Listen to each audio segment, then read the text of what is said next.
Hello, everyone. Hello. Welcome to the joint meeting of the Birmingham City Commission and the Birmingham Planning Board. It is 7 p.m. on Monday, June 15th. We are at the Department of Public Works and Public Services at 851 South Eaton Street in Birmingham. Please join me in standing and pledging allegiance to the flag. I pledge allegiance to the flag of the United States of America and to the republic for which it stands, one nation, under God, indivisible, with liberty and justice for all. And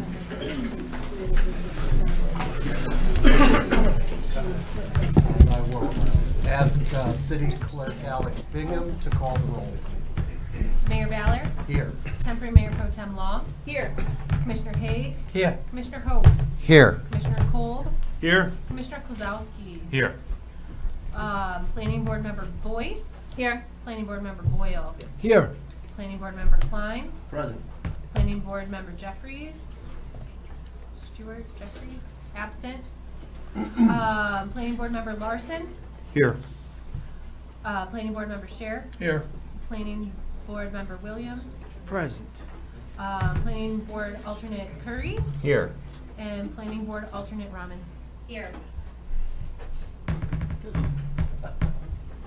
Such a turnout for a mundane discussion of a zoning ordinance rewrite. Thank you all for coming. Before we get to public comment, the city manager, Jana Ecker, would like to make a statement. Yes, of course, in recognition of what happened over the weekend, we did understand that there would be some people out here tonight. I just want to address the issue of the pool party that happened, and I know that there were several residents that were concerned about noise, large crowds, blocked driveways, blocked streets, and some behavior that wasn't what we would expect in a Birmingham neighborhood.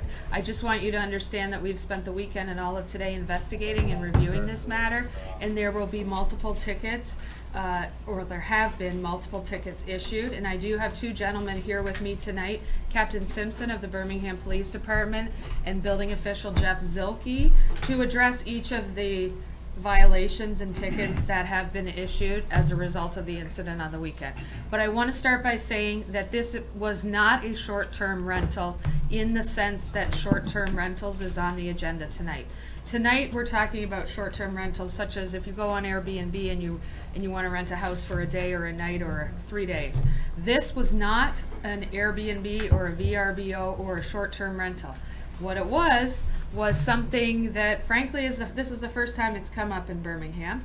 It was the rental of the pool to people who wanted to rent out the pool to a third party, an independent party, to come in and rent the pool. And it was advertised on the website as a commercial use and said you can rent out the pool, here's the charge.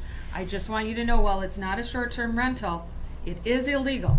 Our zoning ordinance does not allow private pools to be used for public events hosted by others in a single-family residential neighborhood. It does not. So right now, the ordinances that we have on the books already address this, and that will be one of the tickets that you will hear referred to a little later tonight. So I want you to all to understand this is not a permitted use right out of the gate.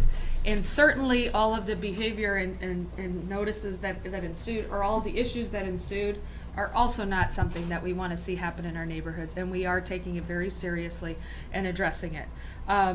What I want to say is that the police also did respond several times. They came for noise violations earlier in the day, earlier in the party, and then when they got there later, there was a violation where it had exceeded the noise limit, and they shut the party down.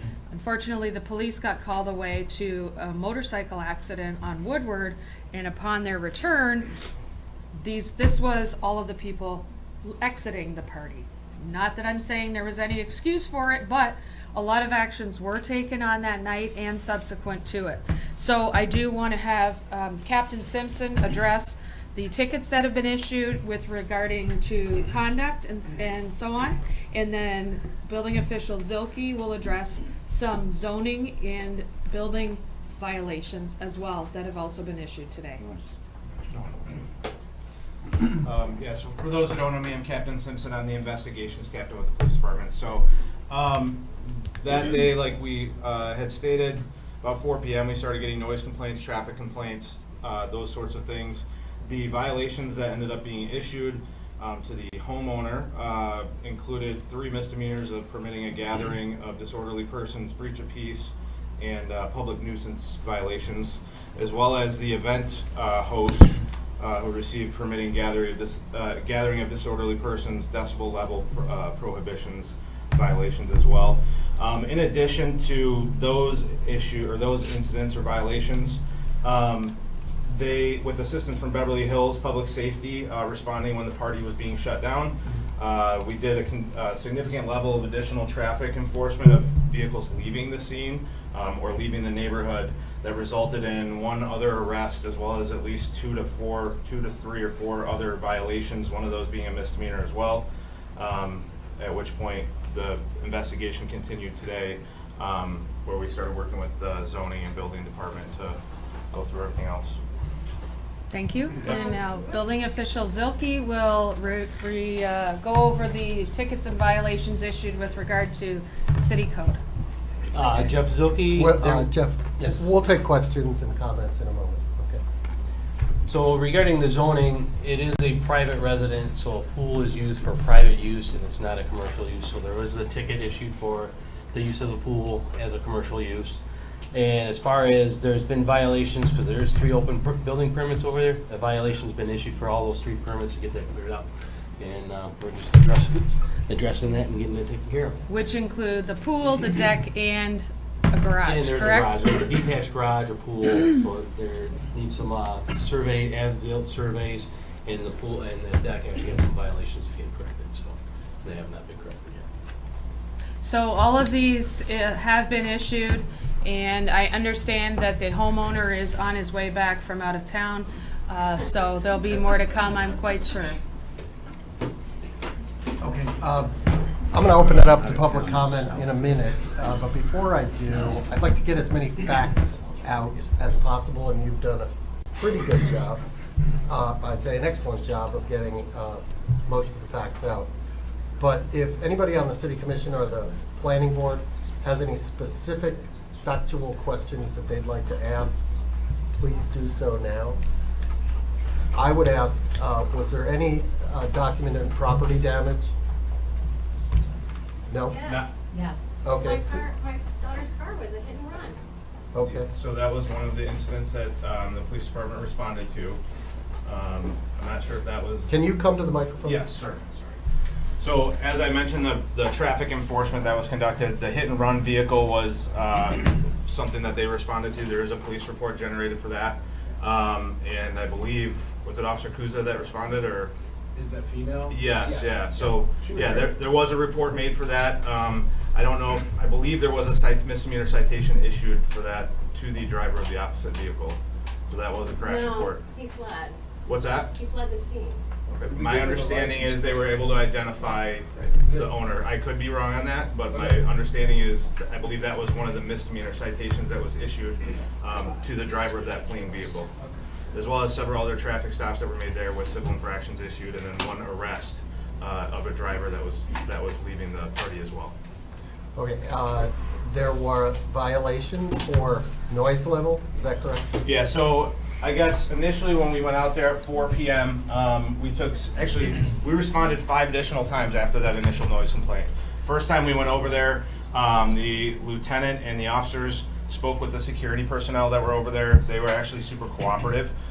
They did turn down the music. There was no decibel reading violations until 8:30, which is when we got a decibel reading that violated the ordinances, and then they shut the party down.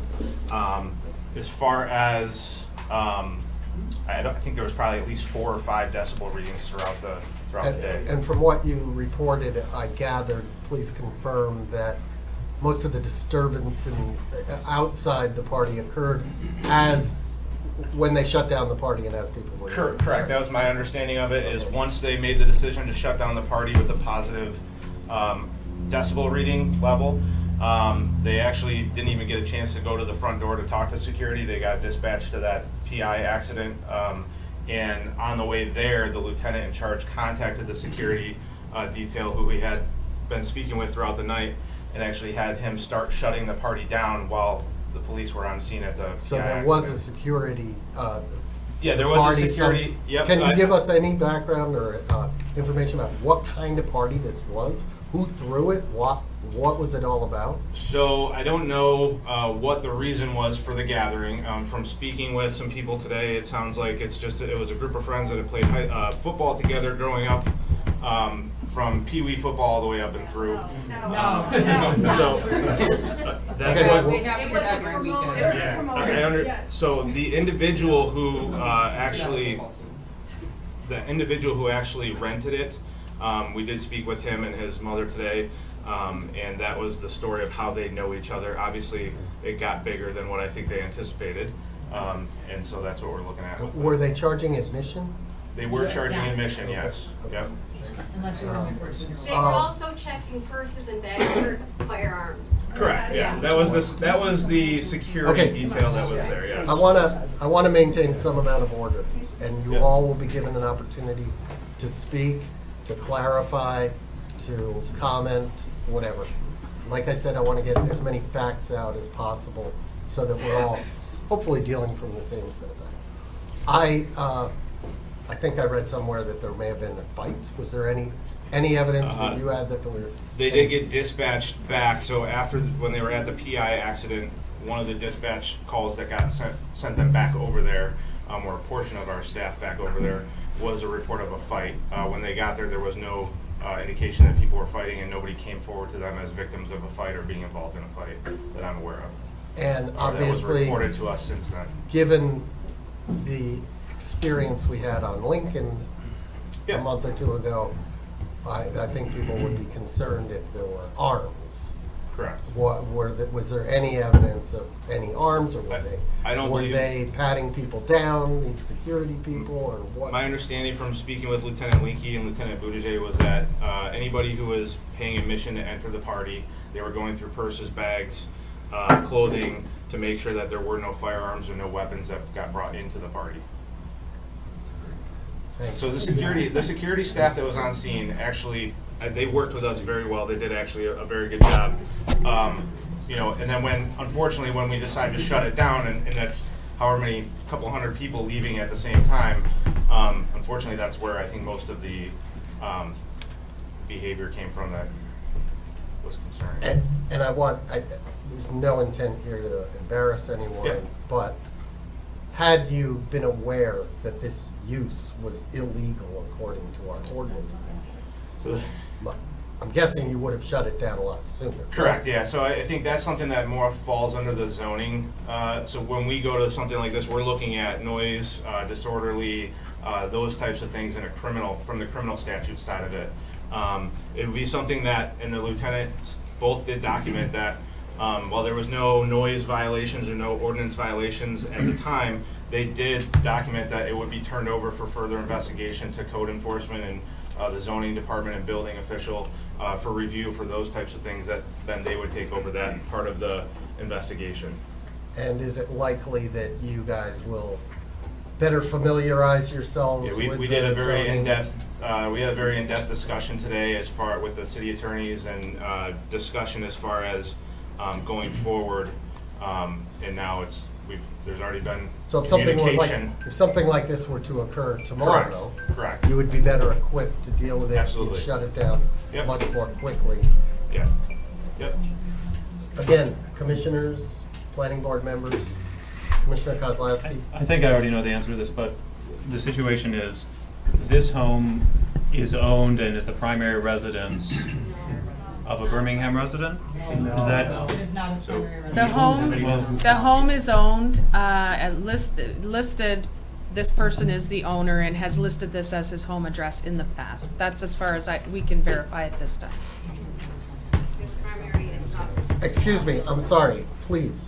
I do have to maintain some order, so you will have an opportunity to speak, and as if no one has any questions from the boards, Commissioner. Just a Host. point of order. Do we have some more chairs here for these people? We're fine. Sure. Well, there are people spilling out into the hall, so if you guys could, if there's any way to come in and make room for the folks. And then, point of order, I think that we should change the agenda to have A be B and B A because of the throng that are here. You can make a motion on that after public comment. So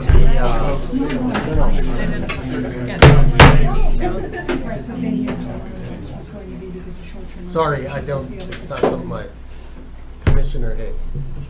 Thank you. There were a number of videos that are circulating that show events outside the property that appear to include quite a lot of public lewd behavior. I'm sorry, what? I'm trying to speak in this microphone. I always get a duff microphone, so I apologize. Because I'm not really that quiet. So, does it work now? Yes. Do I have to shout in it? All right. There are a number of videos that are circulating privately online showing a fair amount of public lewd behavior. Were there any tickets for that? Because that's pretty cut and dried. It was all outside the property in public. Yeah, and I mean, besides the selective enforcement that we conducted as far as vehicles leaving there, unfortunately with the timing of the PI accident, and we did also include the assistance of Beverly Hills Public Safety once we got dispatched to that, but I think there was a gap there where, like we said, we talked about from the time the party got shut down, I think was when most of that occurred. But, you know.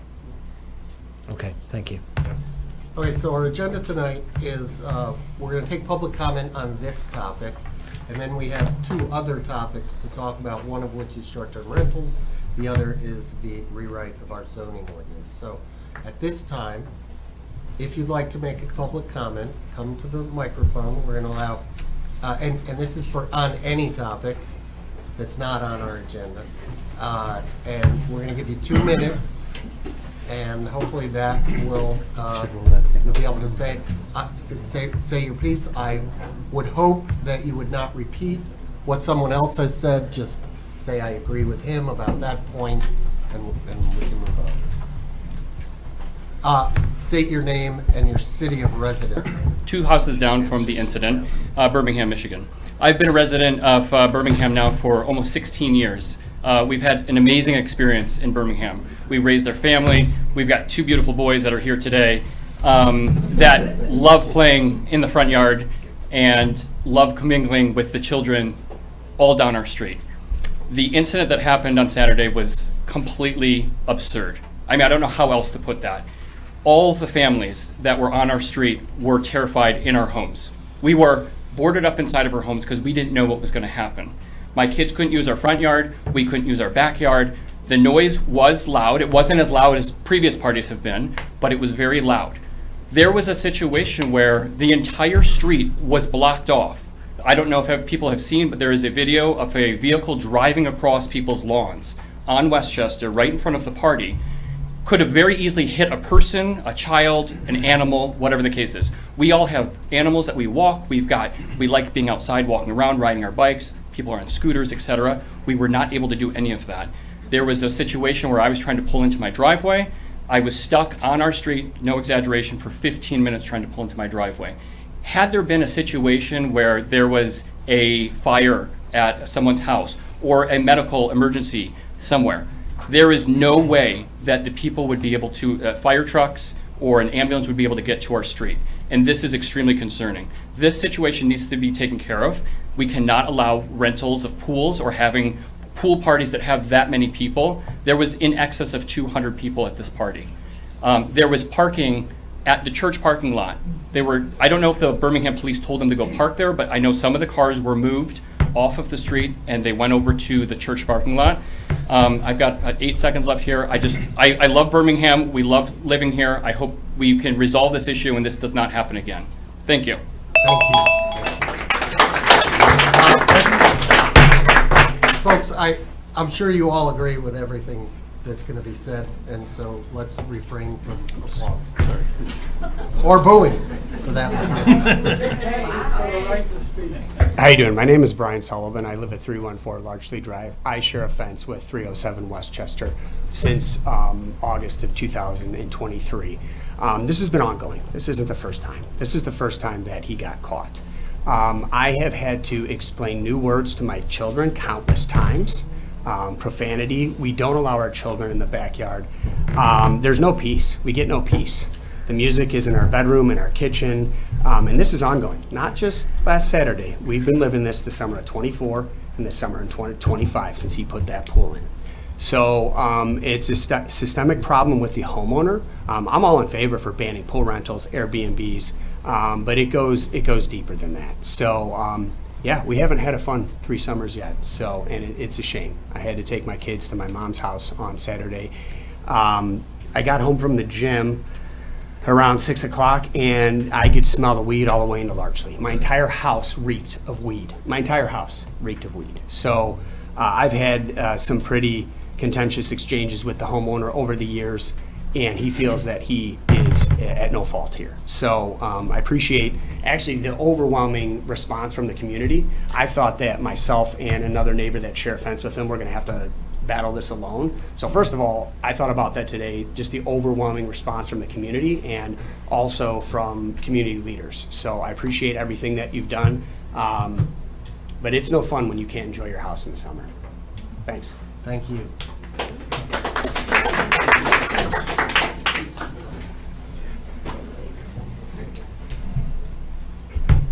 Hi there, James McCarthy.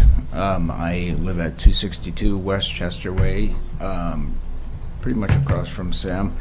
I don't want to repeat anything he said. I'll just say that there were also 2 or 3 different guys driving the reason I even went out in the first place was to ask the guys on 3-wheelers to stop using the sidewalks as their way of getting around, because those things are fast, and kids, that's where kids play. Animals and people try to walk when there's not, chaos in the streets. So that's the reason I went out there, and when I went out there to tell that guy that maybe he should not do that is when my daughter's car was hit, and I tried to get that guy to stop and give us his information, and of course he drove off, but thankfully I guess he got caught, so good. But I agree with you that you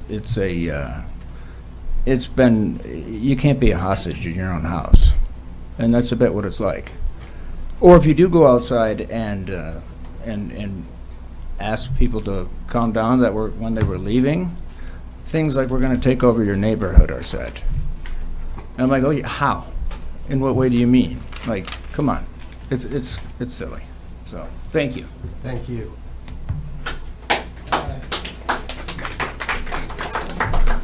Can I speak from back here? I'm sorry, you do have to come to the microphone. No problem.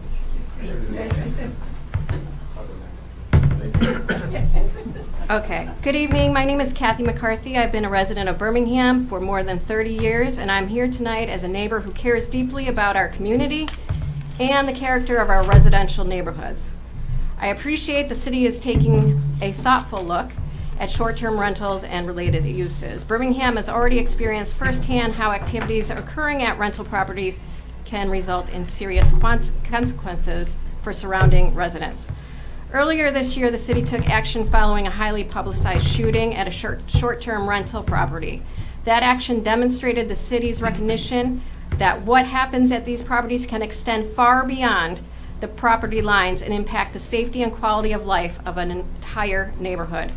This issue became very real for my neighborhood this past weekend. Over the course of approximately 6 hours, what appeared to be several hundred people came and went from a paid event being held at a residential property in our neighborhood.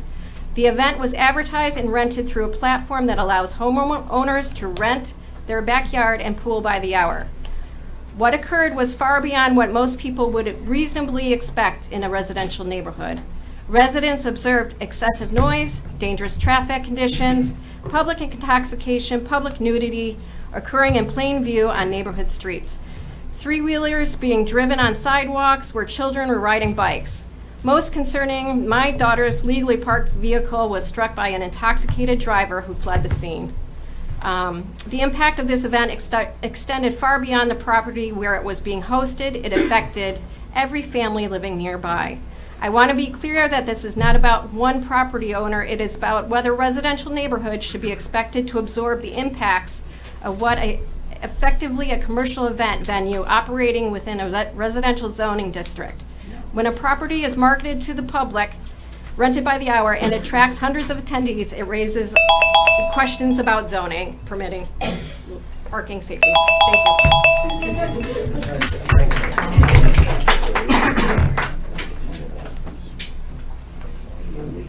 Thank you. My name is Brian Homer. I live at 220 Westchester. And aside from the plethora of information you guys have been given and seen online, I want to give kudos to the Birmingham Police Department for being present. But let's get to the reality of the situation. When I was speaking with the Birmingham Police, there's only so much they can do.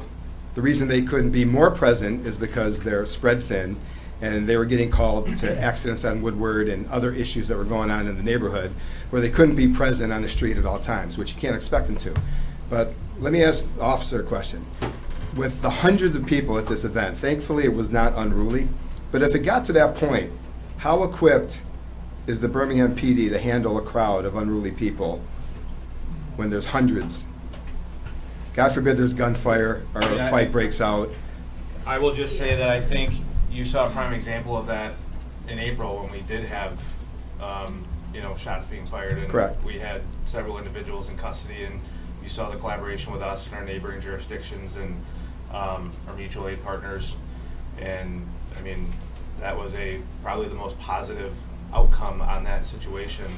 I think that kind of demonstrates what you can do, what absolutely. we So as a do in learning short amount of experience time. Yep. and preventing history from repeating itself, when you've got hundreds and hundreds of patrons on a street where the street's blocked and first responders and officers can't get to a situation, what are we supposed to do as homeowners? Arm ourselves? And then what? Something's got to be done. Whatever the red tape in the jurisdiction has to happen. From what I understand, the homeowner is a volunteer hearing officer for the city of Birmingham. He's an attorney. He has a pool in his house that hasn't been properly permitted, and he's now using it for commercial gain, financial gain. What are we doing here, guys, gals? Guys, this has to be a resolved situation, not something that they can find another loophole. People can find another loophole to put neighbors in harm's way and have an event, not for a celebratory reason. They've had events in the past. They've had parties in the past. This wasn't for a celebratory reason. This was a profit-making machine, is what it was. And it was a dangerous situation. And fortunately, for all of us, it didn't get out of hand, but it very easily could have. There was an altercation that broke out. There were sex demonstrations going on in the streets. It was pathetic for any city, let alone Birmingham. Action's got to be taken for this. You got kids. These kids right there, they're my neighbors. And the kids on my street, our street, they're not the typical Xbox on their phone, on their electronics. These kids play with one thing every single day. You know what it is?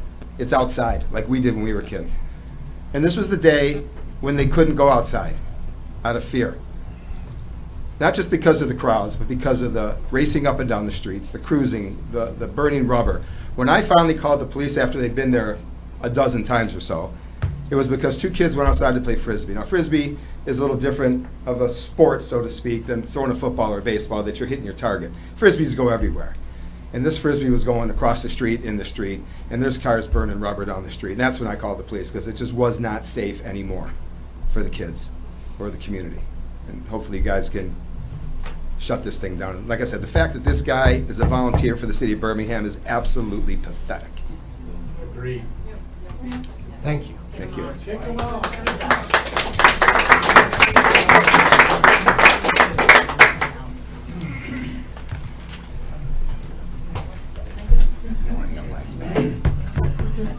Anyone else? Hi there, my name's Cassie Sobelton. I recognize a lot of people in this room, but there's a whole lot of new people, so I wanted to get up and offer a slightly different perspective. I know that the last meeting last week for the planning board, there were some discussions about wanting to understand the owner-occupied piece of it. And for those in the room that don't know me, I own and live in a home in Birmingham, and I rent that home out maybe 2-3 times a week, or a year, a week at a time, through Airbnb. So I'm an owner-occupied Airbnb, and the reason I do this is to help with costs of living in the home. I have a 1900s home. It's expensive. I'm a sole owner. I'm an entrepreneur.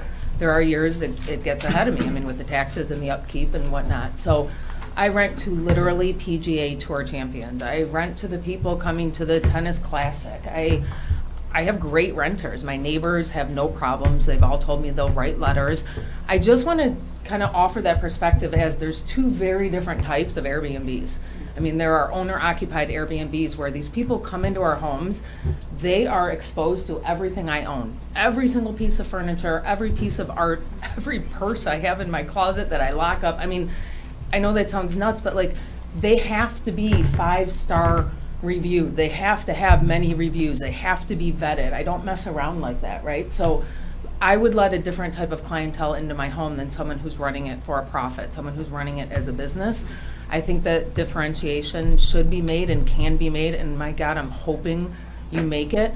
And I don't want to see what's happening here. I mean, when I saw the videos online yesterday, I just, you know, the way a few can ruin it for the rest, it's unfortunate, and I'm so sorry for everyone that's going through this. But I just wanted to offer that as another perspective, and hopefully a carve-out or something can be accommodated. And thank you for all you guys are doing. I've been to meetings for months on this. There's a lot happening, and for those that are new, just know this is a top priority for the city. Thank you. We're going to be discussing short-term rentals later on in the meeting. Should we wait later for that? Yes, please. This is for comment on matters that are not already on the agenda. The incident on your street was not on the agenda. We are happy to take all the comment you want to give us on that, answer any question so that we can, you know, move on with our business and resolve the situation. Yep. Hi, Brad McCloskey. I live at 186 West Chester Way. I agree with all the comments about the incident. It was absurd. But what really shocked my wife and I and my sister, who lives right behind the party, is the lack of response from the police department. Like, call the police, warn them of the party. They were at my sister's house holding a microphone over the fence trying to get a decibel reading. As they're watching 500 people tear apart the backyard, have obscene sexual scenes going on, and they're like, oh, we welcome anyone to Birmingham. There was not one Birmingham resident at the party. And when you go to Birmingham parties, they don't check you for guns and knives. They don't have security details. This, you could tell it was not a neighborly party. So what has to happen for you guys to step in and do your job next time? Like what has to happen? More gunshots through a window? Like, just step up, get a spine, and walk in and shut down the party, and don't worry about if there's like some little paperwork you have to fill out. Just please protect the community. When you can see, using your rational mind, it got out of control. It was out of control. And the officer stands there and looks at me and he goes, but they're not violating any laws. It was about to explode. I don't know what it was about to explode. It could have got real quick. There were a lot of drunk people. There could have been weapons in cars. What could have happened if they would have started shooting? It didn't happen, luckily. But let's next time use our rational judgment as police officers and think about, let's stop it before it explodes. That's all I have to say. Thank you.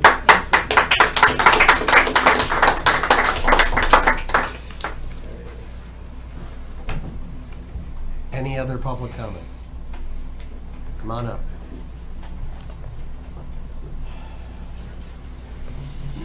Hello, my name is Alicia. I actually live on this side of town, so was one of the residents in the neighborhood where the shooting was, a little while back.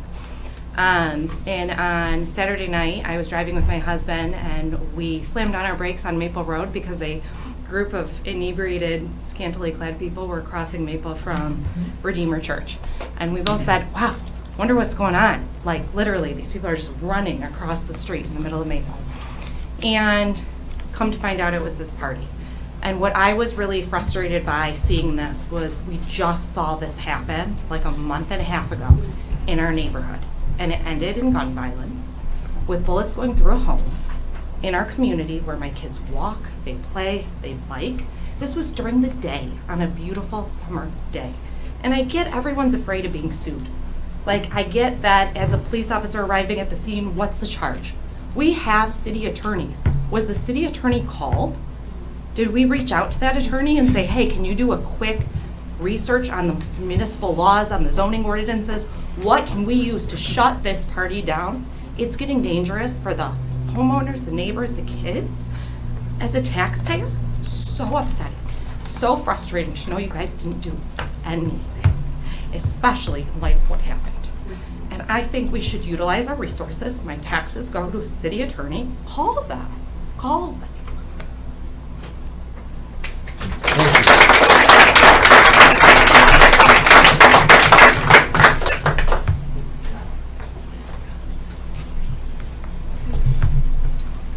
Rob Worth, 377 South Glenhurst, Birmingham. We'd be just one block over, essentially, from the house in question on Westchester. First of all, thank you all for reacting as you have, and as quickly as you have. Really do appreciate that. We've had a couple of them, but a large text thread going on with the neighborhood around there. We've got people from Glenhurst, Larchlea, Midvale, all the surrounding neighborhood. And the text thread has just been blowing up over the last 48 hours. And we've been able to get a lot of pretty good information through friends of the council, the police, et cetera. So really do sincerely appreciate that. Appreciate that you gentlemen are here tonight to talk with us about that and help us just get information. As you can all appreciate, that information is really helpful. Even if it's not always exactly what we want to hear when we want to hear it, that communication is key. So we really do appreciate that. I agree with everything everyone has said here. Personally, we're not on Westchester, but cars were ripping down our street at 60, 70 miles an hour. So our kids fortunately weren't home, but that's obviously concerning, as it would be for anybody here. So it really is impacting the whole neighborhood. So I think everybody resonates with that. But I just want to make that clear as somebody who's not directly on that street, but one adjacent street over. A couple other things, just kind of factual. One thing I want to call out factually. I believe, from what I've heard from folks that are a little bit closer, maybe on Westchester, but I want to just confirm. I think it's worth calling out that this particular party was not rented through the app. So I just want to make sure that that's clear. This was outside of the Swimly app. So I think that's an important thing to distinguish between, because we could shut down the Swimly app, and this exact same thing would have still happened. So, I'd like to think that, with some of the comments here that were said, perhaps one of the ways this could have gotten shut down earlier was just recognizing there's a commercial activity going on, in a residential zone neighborhood. We know that people were telling homeowners, partygoers were telling the homeowners, and the host was telling the homeowners, just give us a couple more hours, man. We're trying to clear $1,500. So we know that this was happening. If the homeowners can figure this out, we'd like to think that this can be figured out more broadly as a community and get action that's taken a little faster. So I just want to call out that that's I think an important thing to distinguish between the app versus sort of off app, which could really just happen at any time. Anybody could do that. You don't need an app to do that. And then, I think I really do appreciate the response and the ticketing and the violations that occurred with the Birmingham PD and the adjacent jurisdictions. It is concerning to think that just driving down Maple to my home around 4 o'clock, the number of violations within just vision, field of view, is phenomenal. I mean, everything everybody's mentioned here, public intox left and right. I could have written 20 tickets for public intox. Just walking the half block to Midvale, speeding all over the place, like we said. And everything else that everybody mentioned. So I think, speaking as a resident in that neighborhood, yes, the big thing, but also there's just seemingly all these little things that were there as well, that I think several people, remarked on here. It's like, how much more do we need to point to say, let's just find a way to shut this down? Literally illegal, commercial party in a residential zone, and many, many, many, many, more minor infractions left and right. You could have, see them all over the place. So just wanted to lay out a couple more of that factual piece that, really appreciate you wanting some of those facts. And you think you need those to make decisions, and then just kind of call out just all that peripheral activity that seemingly should have been in aggregate enough to shut down something that already should have, on its own merit, been able to be shut down.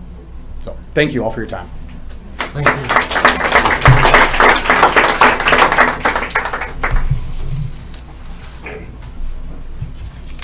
My name is Jim Axelson. I live at 956 Westchester, resident for close to 40 years. In light of what's been discussed today, I'm curious what the administration and also the law enforcement recommends that homeowners do in situations like that, where we're afraid.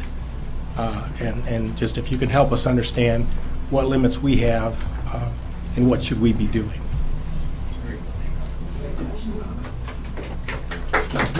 That question. I think you did do the right thing. I think you called the police.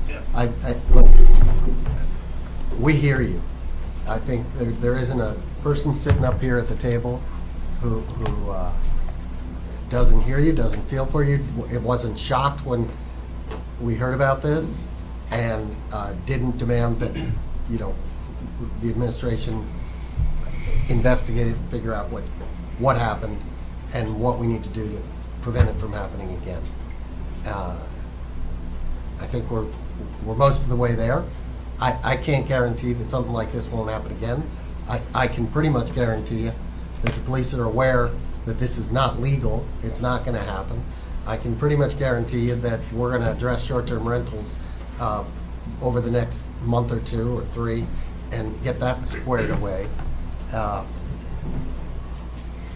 We hear you loud and clear. Mayor, you said that this clearly was not legal? That's correct. Okay, so can we direct to the officers, please? Because when we already did. Okay, they said there's nothing we can do, they have broken the law. We already addressed that earlier. Maybe you weren't here. No, probably not. They were not aware of the zoning law that prohibits this. This is similar to some of the situations with the Airbnbs.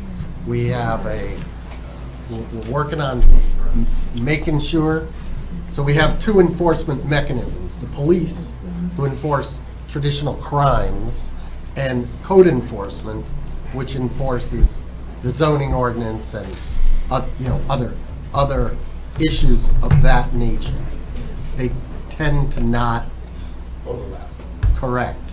We're working on that. We're getting them to overlap. That's We're getting the police more involved in zoning enforcement, and we're getting the zoning guys to be more aggressive in enforcement rather than in encouraging compliance. We're asking them to enforce. But even for a residential situation, is there a capacity limit? Yes, yeah. I think that's the crux of it too. Sorry, go ahead. No, that's the question. Is there a capacity limit? Because for residents too, right? Like, I don't want my next door neighbor throwing a party that literally has. It's a good question. We've got the question on the table. Can you answer that? I can't answer that. Outdoors, as far as residential, I don't believe there is anything that dictates. It's not a business that would have fire marshal code or anything that would dictate a capacity limit. So, unless somebody. So it's outdoors. Yeah, it's outdoors. It's in a backyard. There's not any capacity limits. It's not a fire code, fire marshal thing. They were profiting. It was a business that. Well, it was illegal, and we failed to shut it down based on its fundamental illegality. Okay, that was. I'm sorry. You can't be heard by a microphone, and I'm sorry, we can't engage like that. If you want to come up to the microphone and make a comment, I think you already did, right? Okay. My name is Anita King. I've been a Birmingham resident for 2 years. I don't live on Westchester Way, but my son and his family do. And we were driving home. We had the same experience. We were driving home and ran into a crowd of people leaving the party.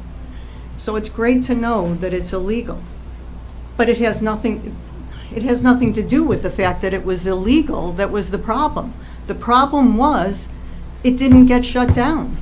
And the question is, when this guy who shows no regard for his neighbors has another party, whether he books it through the app or some other way, or under the table, or wink, wink, these are my family and friends, what are you guys gonna do to help the neighborhood? What are you gonna do to shut it down? And if it's true that this guy works for the town, shame on you.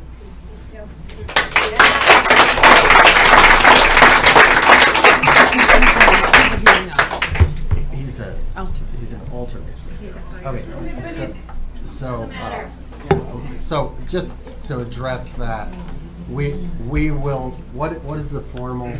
He's an alternate hearing officer, so it's a volunteer position that's appointed by the city commission. As a result of this behavior and activity that's gone on, there will be correspondence, and the process that we have in place, if someone refuses to resign, which we always ask them to do first, if they don't, there's a hearing at the city commission level in which the city commission can remove them from their position. This has been done. I would say it's probably been about 20 years, but it has been done, and it will be.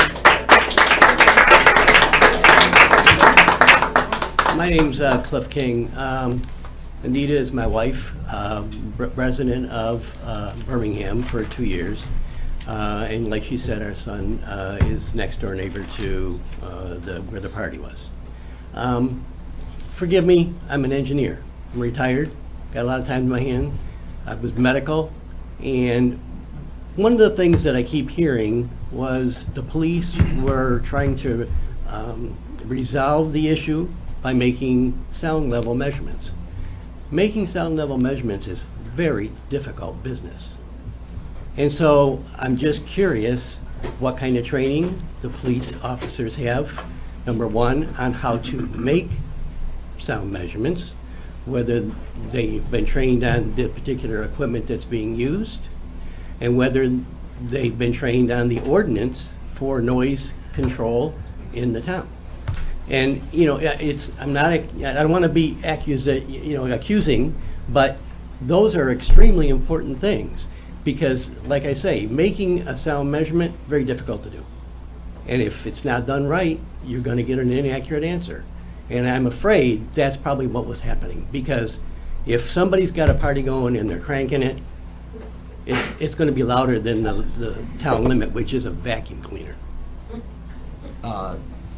I would dispute that. I have dealt with the sound ordinance myself, and our limits are exceedingly high.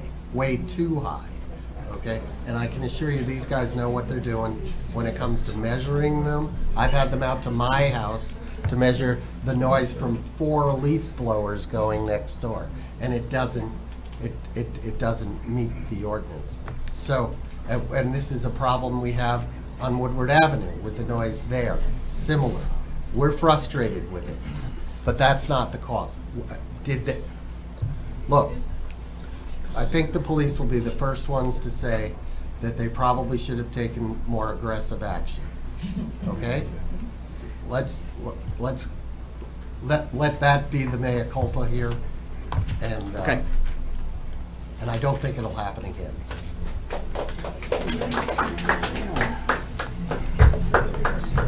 Good evening, my name is Matt Fuller. I'm a lifelong Birmingham resident.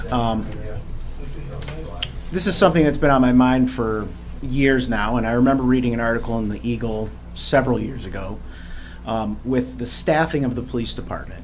And I think this may have been around the time where that joint venture took place between the surrounding communities. Again, I don't remember some of the details, but some of the questions that I've had is whether I heard somebody say that they were spread too thin on Saturday during this party, are we staffed correctly with a number of uniformed officers at any given time.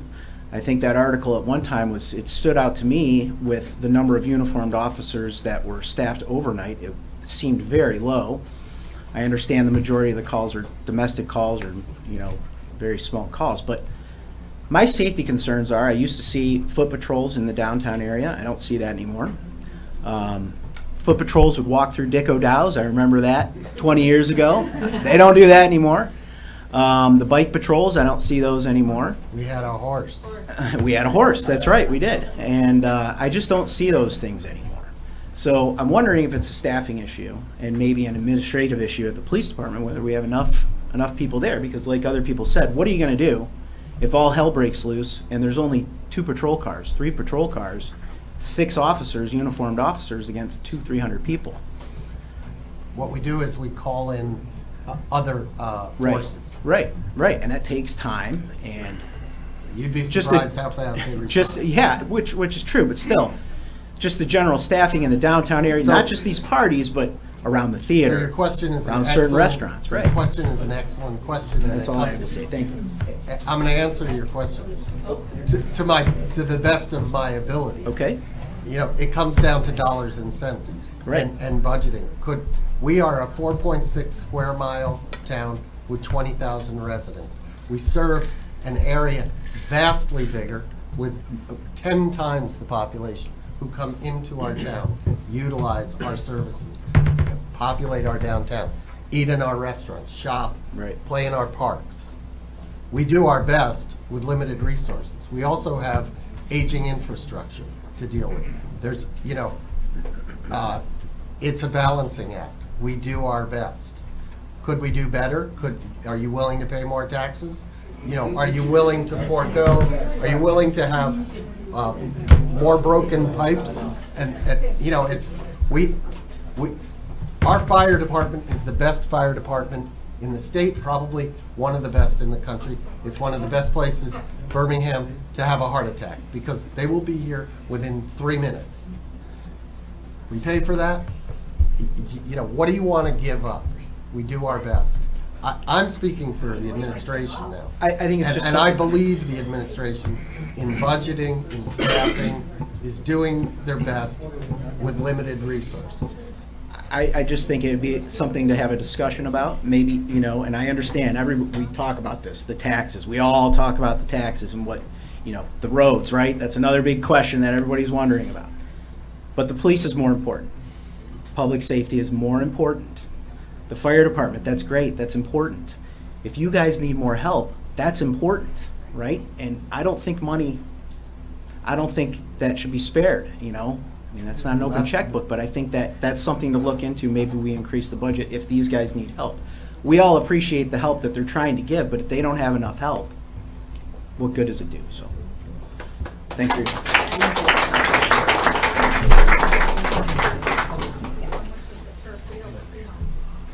Anyone else? Okay, I think I said what I needed to say. We hear you. We are shocked at what happened. We are doing something about it. We thank you. Is there someone online who would like to? Yes, there are. Thank you very much. Narlu Castellano, you have your hand up? I think you have to unmute yourself.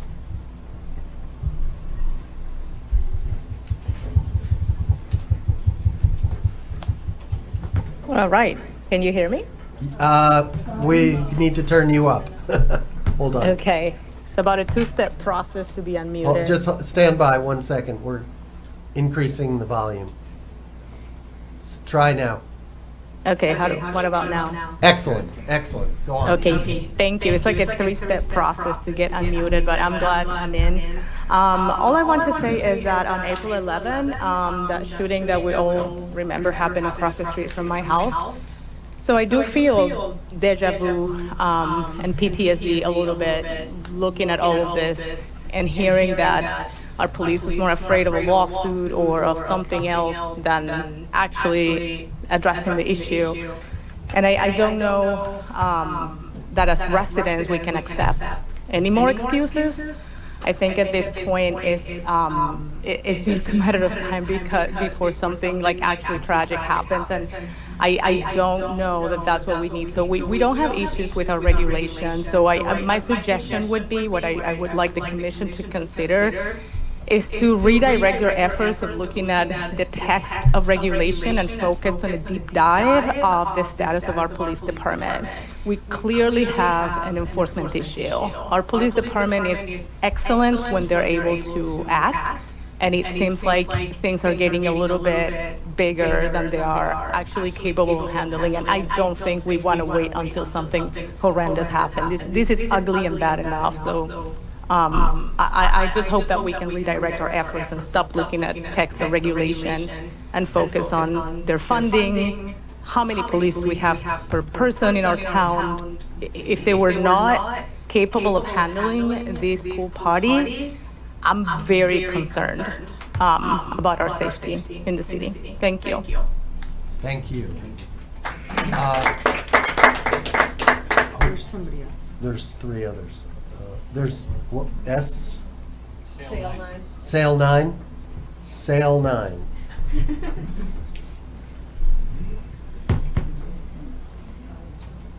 Are you there? Yes, I'm here. Okay. Sorry about the cryptic username. It just happened by accident, starting with my email address. My name is Donna Klein. I live at 930 Larchley.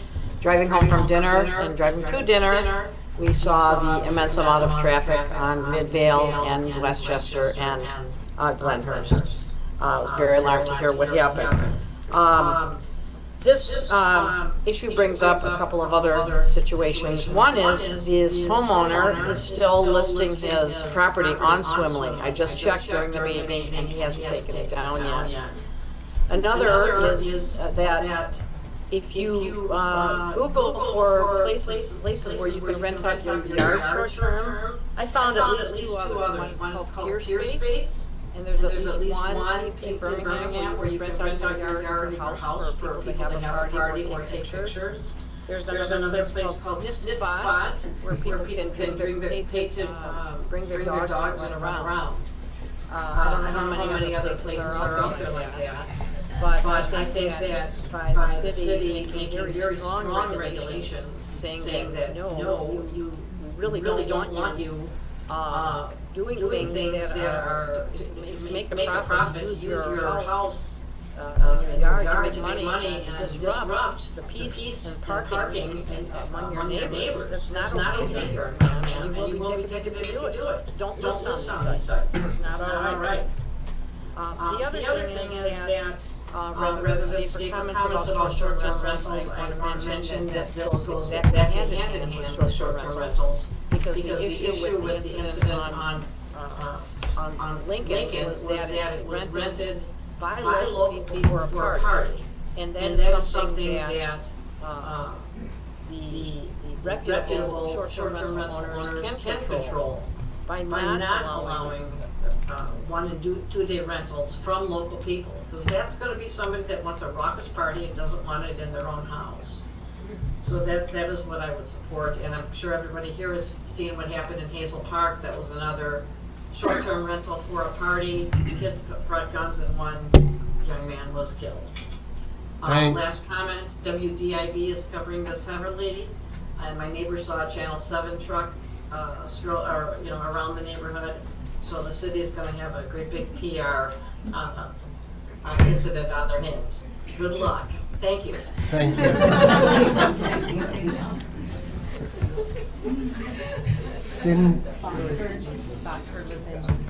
Botsford Place Terrace Apartments. Hello, I am Jax. I live in 440 Westchester Way. On the day of the incident, when I was coming home, I saw nudity and it disgusts me and I can't get out of my head. I couldn't get in my own house because someone was blocking my driveway. I had to wait there and I was scared. How old are you? I am 10 years old. Thank you, sir. Appreciate the comment.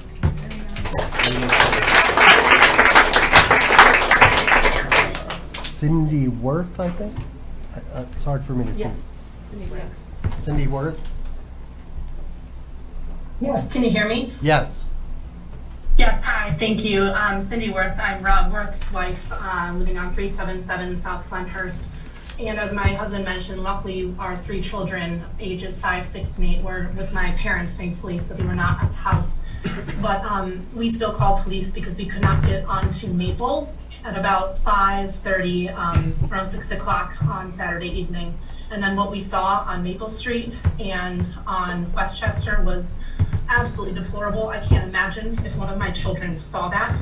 And additionally, I can imagine if there was a health issue, as this has been stated before, or any emergency on that street, there was no way an ambulance or any fire truck could have gotten down that street. So I'm very grateful my children did not witness what we witnessed. But the fact that we called the police and in about a 10-second conversation, all my husband received was that, yes, someone's on the way, and nothing was done. And then later, at around 8:30 p.m., cars were driving almost 60 miles an hour down our street, is unacceptable. And I urge the city to respond to our community with an answer. I am still unclear. Is this a resourcing issue with police, or is it a training issue? Is it related to DE&I training where police are scared and they feel like they need lawyers because they're going to get sued? Because it is unbelievable that police can show up to a home, there's security working a party, and that's okay because they were cooperative. No one could drive down the street. There was obscene, naked, unconscionable things that were witnessed, and yet the police don't feel, perhaps, that they have an ability or that they will be supported to take action when clearly action needed to be taken. So we deserve an answer. Is this the training? Are our police not supported in the ways they need to be? Or is it resourcing? Thank you. Thank you.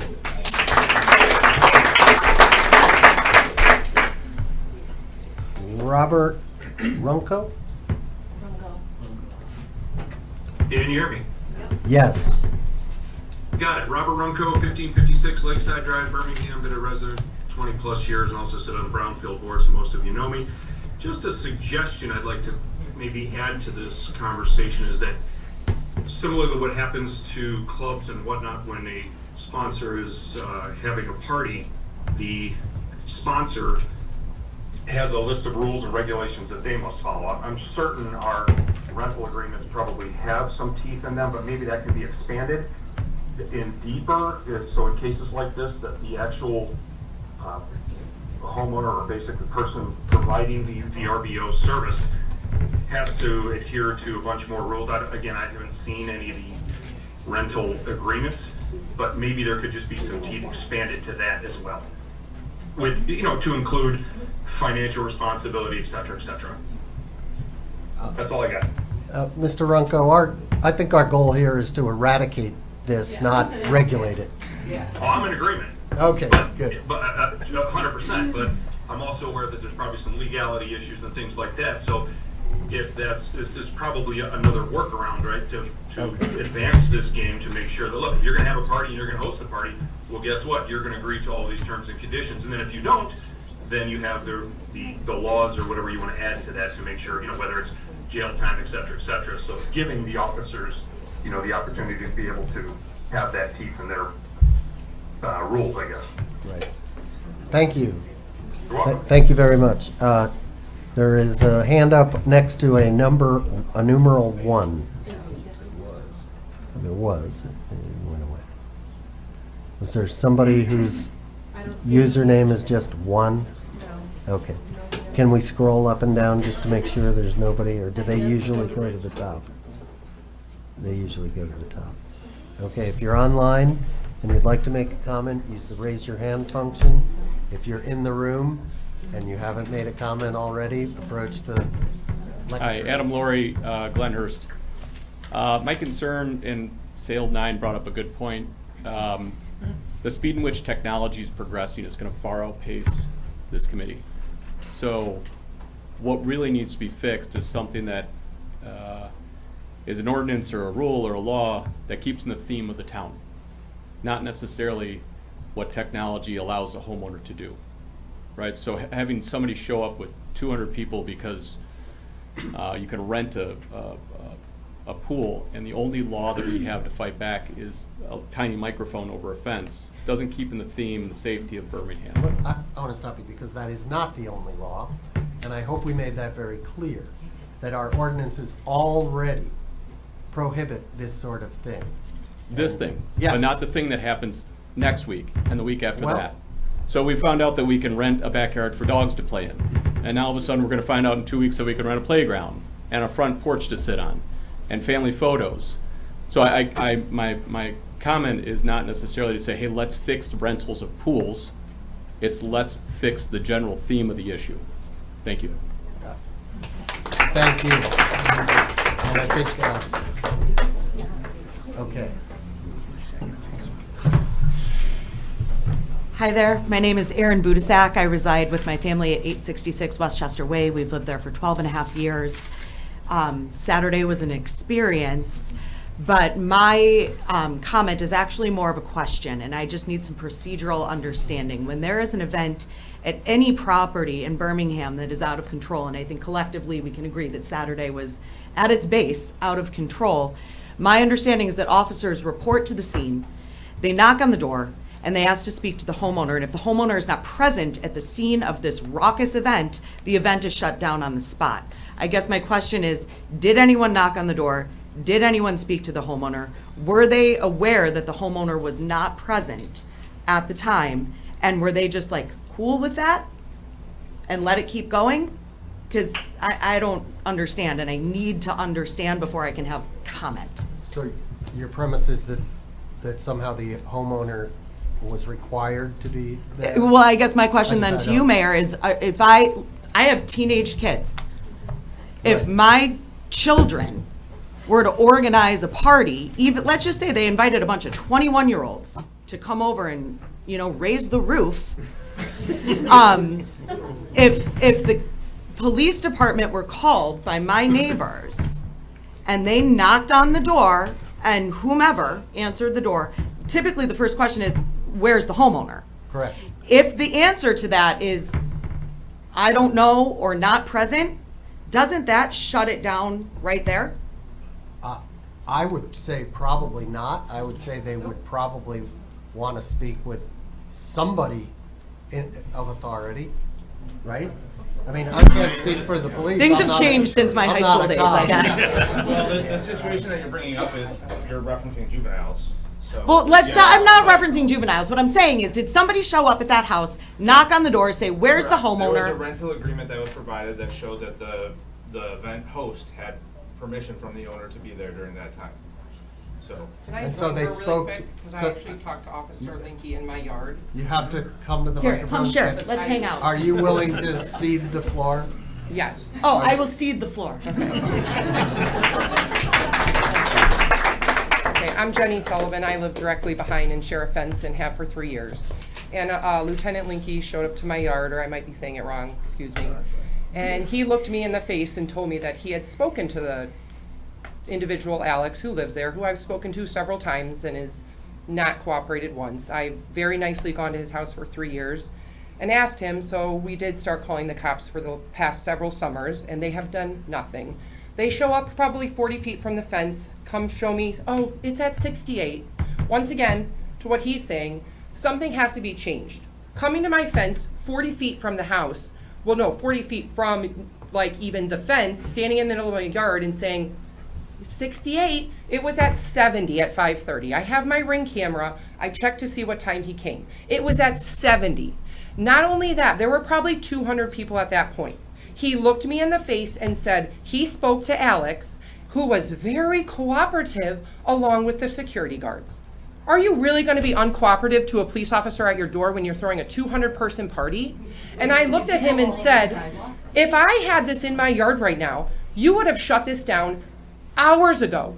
What is the issue? There are so many illegal things going on, and he kept looking at me and saying, they are not breaking any laws.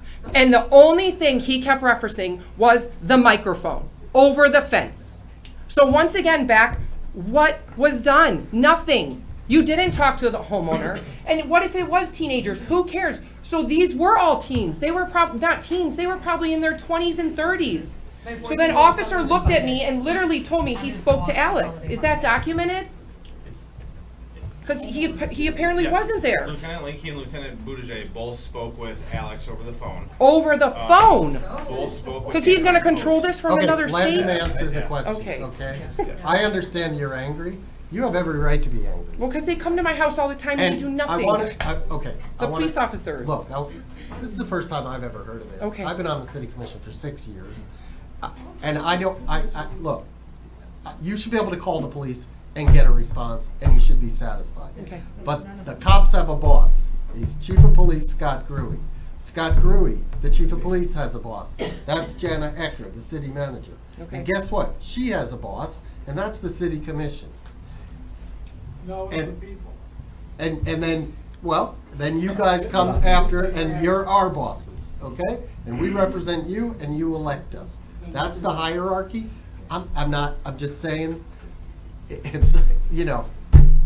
Okay, well, I'm just saying, If I don't get anywhere, if I'm in a store or a restaurant or anywhere, calling on, customer service help, I want to talk to a supervisor. I want to talk to the person. If I'm not getting, and I'm not blaming you, please Well, that's don't why they take sent that. him out. But, well, I don't know The what lieutenant. to say. I don't know what to say. Specifically, they called me back and Nobody sent sitting him at out. this table is happy, okay? We all have a little bit of what you got tonight, okay?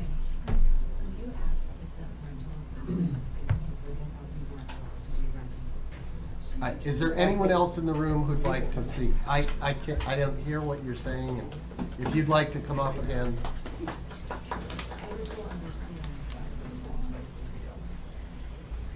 Hi, folks. I'm Ed Swain. I've been here, living here in Birmingham, 5 houses north of the pool party. Been here for 33 years. Never seen anything like this. Now, I mean, my kids are grown. They don't live in Birmingham anymore. I was just out cutting the grass. No big deal. And, the people are going up and down the driveway, up and down the sidewalks. It was clear they're very kind of provocative kind of people. They weren't here passing up with people brochures, okay? And, I'm just cutting the grass. And some boys are chirping at me, and I kind of knew that if I did this, I'd probably get something. But I said, I want to cut the grass. Maybe not the best thing for a Saturday night, but I wanted to get it done. And I thought to myself, I didn't take the bait and chirp back. I didn't do any of that kind of stuff. But I thought to myself, what if I did? What if I just to defend? My wife couldn't even come out of the house and go on her usual walk at that time. But here we are, kind of prisoners. I didn't want to be a prisoner, so I'm going to cut the bloody grass. So I did. And, these boys are chirping. It wasn't a big deal. But I thought to myself, and especially as I'm sitting right here, despite all the problems that happened, boy, we were fortunate that nothing more serious didn't happen. We're so fortunate. What if there was a fire? What if someone had a heart attack? You couldn't get an ambulance in and out to save your life. It would be impossible. So the point isn't me cutting the grass. The point is a fight avoided. The point is that this could have been so much worse. And as bad as it was, we were really fortunate. So to me, this is the wake-up call, because there ain't going to be a next time. We're not going to be so fortunate next time. So the time to fix it is now. There's no more second chances. It's done. Thank you.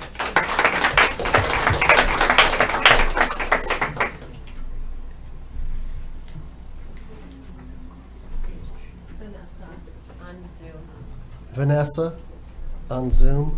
Moses. Hi, everyone. I would be at the meeting tonight, but I'm out of state. Just flew out, but I was there witnessing this. I'm at 173 Westchester Way. Obviously, I'm echoing the things that I experienced are exact same things that all the others neighbors have experienced. The lewdness, alcohol, all types of things that were unimaginable, as we are all expressing here. I do also think, I've researched, I'm not sure if this was brought up because I did join late, I'm on the West Coast, but the owner, it looks like he's an alternative hearing officer for the city of Birmingham. We got that covered. You did discuss that, okay. I was hoping that was brought up. I'm sorry if I'm late to the party here, but is this position of his, where are we bottom lining here? What is going to be done? Because I feel in the room that we, the citizens, are being punished for this. And I'm very, and I've expressed to a family member of mine who's in the auxiliary police, I'm very disappointed the way the police handled this. I think that they showcased to thousands, to hundreds of people that came to our neighborhood that they can come back and do something worse or take advantage. I'm sorry to hear from Jenny, who's a neighbor and a friend of many years, that I did not know she was going through this with that neighbor. Where are we bottom lining? What are the next steps? Because this just cannot go on in this neighborhood. It just cannot go on. And we are the people. We do have a voice. We are the vote at the end of the day.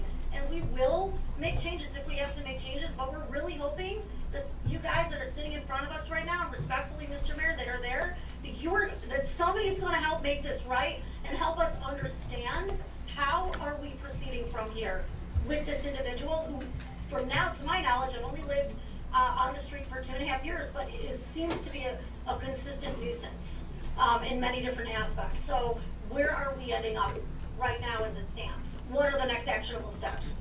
Okay, we've gone over all that, and you are unfortunately a little bit late to the party. I think I want to look around and make sure everybody agrees that we've kind of gone over all that stuff. And I'd rather not repeat it for you individually right now. But there's plenty of action that's going to be taken, and you can watch a replay of the video in the morning. Hi, Agatha Serta, 347 South Glenhurst. So I think with this gentleman, and I don't know this to be fact, so like with the question is baselining, what are you gonna do? My understanding is he lets minors home alone at his house continuously, and he's not there overseeing them. So I don't know from a city perspective how, like, can a parent just leave their minors at home to their own will and doing whatever they want? Because that's the understanding here, is he doesn't actually live there. And he might go pop in and out, and the minors are living there full-time by themselves. One goes to Groves. So we have to understand how a parent can leave his kids unattended to raise hell effectively in a neighborhood unilaterally without the parent's oversight. And if the parent is overseeing, what are we doing to the permits, the tickets, all that, but it has to be so punitive to where he actually changes his perspective and changes the way he operates. Because outside of that, he's going to continue doing what he's doing, and he's just going to collect tickets and not pay them, and they're going to lien the house, and then everyone else is still going to be upset. Because literally, we have so many issues in Birmingham of just these one-off randoms. So, we have to understand what he's doing to where you can technically say, you cannot do this, you have to be home, your kids are minors, all the things. And I think that's where this gentleman is just not being a good steward and definitely not being a good neighbor, right? So I think that's one point that hasn't been brought up. It's literally minors running in a house, that's $1 million. Thank you.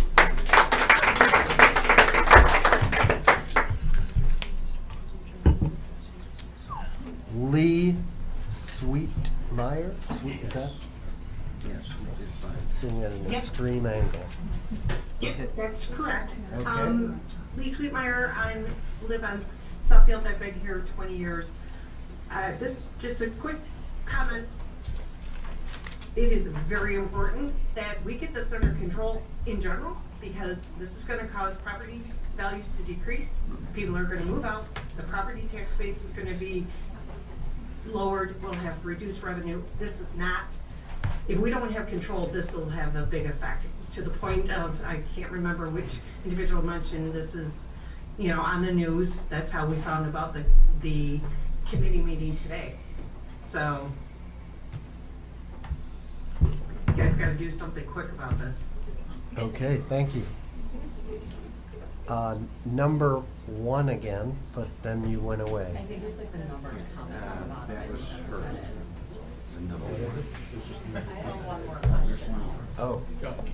Okay. Okay, anybody else who has not already made a comment? Anyone in the room who wants to speak who has not already spoken? Okay, and if you're up and you want to talk again, please. It's just a clarifying question Okay. to the point about the rental agreement. that you mentioned you were provided with, is there a permitting process in the municipality? If any resident were to have an event of this nature and secured a rental agreement, whatever that entails, we have to get a permit to have a block party. It was So- illegal. It was illegal on It wasn't several illegal levels. enough to shut down for 6 hours. I apologize. I'm just as shocked at this, and we all are, Okay. as you are. So and that's okay if we're learning in real time. Well, it's not really, But- but, you know, it's the way it. Okay. Okay. Hey, I just wanted to say thanks to everybody. 314 largely, I share a fence with the guy. I've been dealing with this for 3 years, so next time I call, help us out. You have our email. My email address. I appreciate everybody. I really do, and I'm overwhelmed by the community because I thought Jeff and I were doing something. Appreciate you guys. Thank you. Thanks for your time, guys. I need to close, there's sales 9, or sale 9. Your hand is up. I don't know if you want to speak again. If you do, I'll give you 15 seconds. Okay, 15 seconds. Can you hear me? Yep. Okay, Donna Klein, 930 Large Street. I've heard 2 people say now that he does not actually live at that house. Public record says that he claims a homeowner's exemption for the lower property taxes. And his address, he shows at a different house in Southfield. I hope the city will investigate this and charge him the higher tax rate for non-resident. So that's all. Thank you. Bye. Good. Thank you for that. Well, I know I learned a lot tonight. Information I did not have. I did not witness this firsthand. I saw a few emails. I saw the videos. We all did. I think we're all gratified to have heard from y'all, and we're here to represent you, and that's what we will do. So with that, I will close the public comment and move on. Now, would you like to make a motion? Point of order. Just I'd a like to make a motion that we reverse the order tonight. We do B as A because it's short-term rentals, and we do A, which is zoning ordinance update, as B. Second. This is a commission vote, I gather, right? Do we have an attorney present? We do. Typically, no There's action you. is taken. Huh? Yeah, we don't. Typically, there's no action taken on these To change the agenda? meetings. We're not taking, no, that's not the You can do point. it by consensus, but not quite a vote. That's correct. Does the commission, is it the pleasure of the commission to alter the agenda? Yes. Sure. Okay. We're going to take up item B, short-term rentals. And I believe that we have a presentation from planning director? Do we? This is our planning director, Nicholas Dupuy. And sitting next to me is our chairman of the planning board, Scott Klein. And around us are other members. But go ahead. Thanks, everyone. So we've got a bit of a dual approach here. I'll introduce it, and Chair Klein will wrap it up for me. I wanted to first sort of summarize for you what we've been doing for the last 2 meetings. This has hit us twice, May 13th and June 10th. What we've been working on very specifically, and for, I think, a very valid reason, is doing our research portion of this and starting to develop what we're considering as our findings, which we will ultimately use to make our recommendations to the City Commission for said ordinance amendments. So what you haven't seen, perhaps, at least in the last meeting, is the actual language, and that's why. What we're doing is, again, just spending a lot of time on developing our findings so that we can be on very stable ground. In the report, which I trust you all read, I don't want to really review that, but I did call out some summaries of the specific issues that we have been kind of collecting and categorizing. I also wanted to point out some data that I'm not sure that we've given directly to the commission yet, although we just did that for June 10th. about the number of rentals in the city, certified rentals in the city, I should say. And then lastly, I wanted to call your attention that if you haven't gotten a chance to click through the links that I provided at the end, I thought they were fairly well received at the planning board, and I think it's some good context. Because what we're working in here is kind of an environment of rentals. Of course, we're working on a zoning project here, but there's a broader environment that we need to concern ourselves with, so that when we pull this one zoning thread, we don't unwind another thread elsewhere, or so that we can at least be consistent across our regulatory frameworks. So Scott, if I can kick it to you. Sure.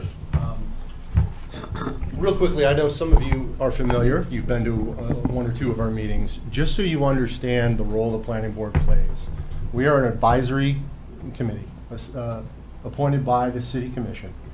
We have been designated by the commission as the planning arm, the land planning arm of the city.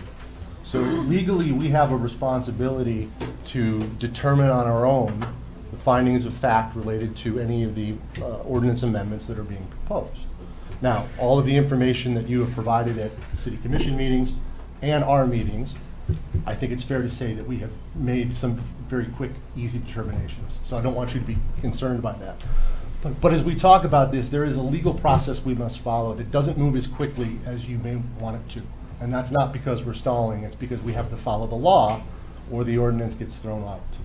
So with that, I'd like to thank the commission for your help in defining the problem and for providing this information. I know in years past we have often asked commissions to do just that and not always gotten the same sort of vigorous response. So we really appreciate that. It has been very helpful. Some of the answers to the questions you gave us last week on Monday were very clear, and we are proceeding appropriately. We're going to continue to work with the city attorney on language to make sure that we're within the law. But there are a few of those topics that we felt needed a little bit more discussion here tonight. That includes perhaps a little bit of pushback on a couple of items as well. So please just understand where we're coming from. We want to talk this out in this environment and get to the point where we know exactly where we want to take this. Just to give you a quick update, we are likely going to be recommending bringing several items that are actually in the city code related to zoning, occupancy and such, and put them in the zoning ordinance with all of the other items related to zoning to make sure that it's all in one spot and it's very clear what the rules and intention would be. These things deal with like parking, if you're renting your home, how much parking are you required to have? How many people can you have in the house? Things of that nature. So don't be surprised if you see some of that in any language that you receive in the near future. We're also going to add a number of definitions to the ordinance, most likely. More definitions than perhaps you asked for, and that's because we believe that they're important. We're likely going to, and I say likely because we're a body that votes and we have to work on this together to finalize. But we are likely going to define short-term rentals, as you have already discussed. We are likely going to define midterm rentals and long-term rentals. Now, the reason for doing the midterm rentals, and this is, I know you said at your last meeting that's not something you're necessarily worried about. We'd rather define it and give you the ability in the future to license it or regulate it any way you see fit than having to come back to us for a definition in a year and a half. So, just, that was not meant as, it's not meant as disrespect toward your wishes. We just want to make sure we're giving you all the information you have. Again, we're working with the city, we're going to work with the city attorney on our legal ability to restrict short-term rentals in commercial and mixed-use areas. There's some question as to what we actually can do. It's relatively straightforward in residential areas where commercial uses are not allowed. But in commercial areas and mixed-use areas, that's precisely the point.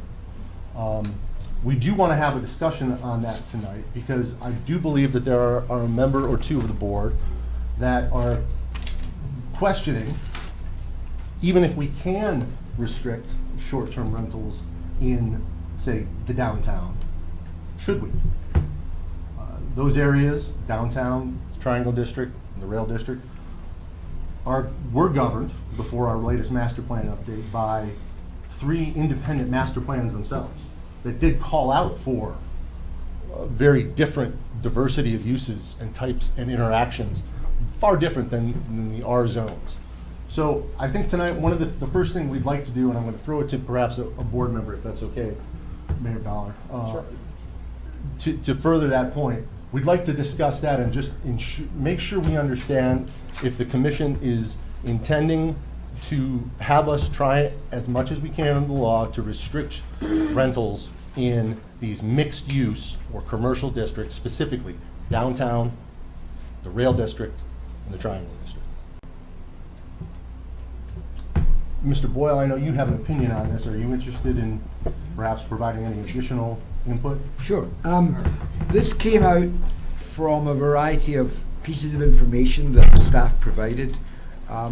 We were given a lot of reading, much of which was extremely useful in understanding the impact of this part of our economy, short-term rentals. Then we asked for a simple question: where are the rentals? 22% of our housing stock is rented. That's a fifth of our housing stock. So we asked where we asked for the mapping of it. And it's pretty clear. There are about 6 areas where they cluster, they come together. 4 of these are clearly residential. They themselves are adjacent, if not part of, R1 to R3 or 4. And anything that we've talked about as a board, as a commission, by the public, would seek to have no commercial activity in these areas. So we're not talking about the residential areas. But that leaves another 3 areas, of which even the chair and I disagree over, and that's part of our debate. The 2 that really come out as clearly demonstrating a cluster of rental activity that is zoned mixed use are the rail district, where we are today, and if you just walk around this area, you would see, if you haven't done it recently, that there's a lot of different activity, of which a range of commercial activities is at the very core of what the plan for the rail district called out for, and what we have achieved in some parts of this area. And then I would argue, although again we could disagree with it, that the Triangle District, which is a later plan, 2008 if I recall, similarly called out for that diversity. And I'm making the case, and it's a case that I think is valid because of what other cities and other places have done, is that a regulation of short-term rentals doesn't need to apply across the board for every single part of the city. There are perhaps opportunities in these 2 areas. That's my position, and I think we should at least explore it, discuss it, and see where it takes us. I'll turn it back to you for So I comments. have 2 comments about that. One is the practicality. What are the what is likely to be rented short term in the commercial districts? You have rental properties, and you have condos. Mm-hmm. And I gotta believe that the condos govern, those associations govern what happens, and I gotta believe that the owners of the rental units likewise govern through their lease agreements. And whether any of those parties are going to consent to short-term rentals is a big question in my mind. The other is, we are, I'll get to you in a minute. We're doing this because the residents don't want short-term rentals in their neighborhoods, right? Right. What did the residents of the mixed-use neighborhoods want?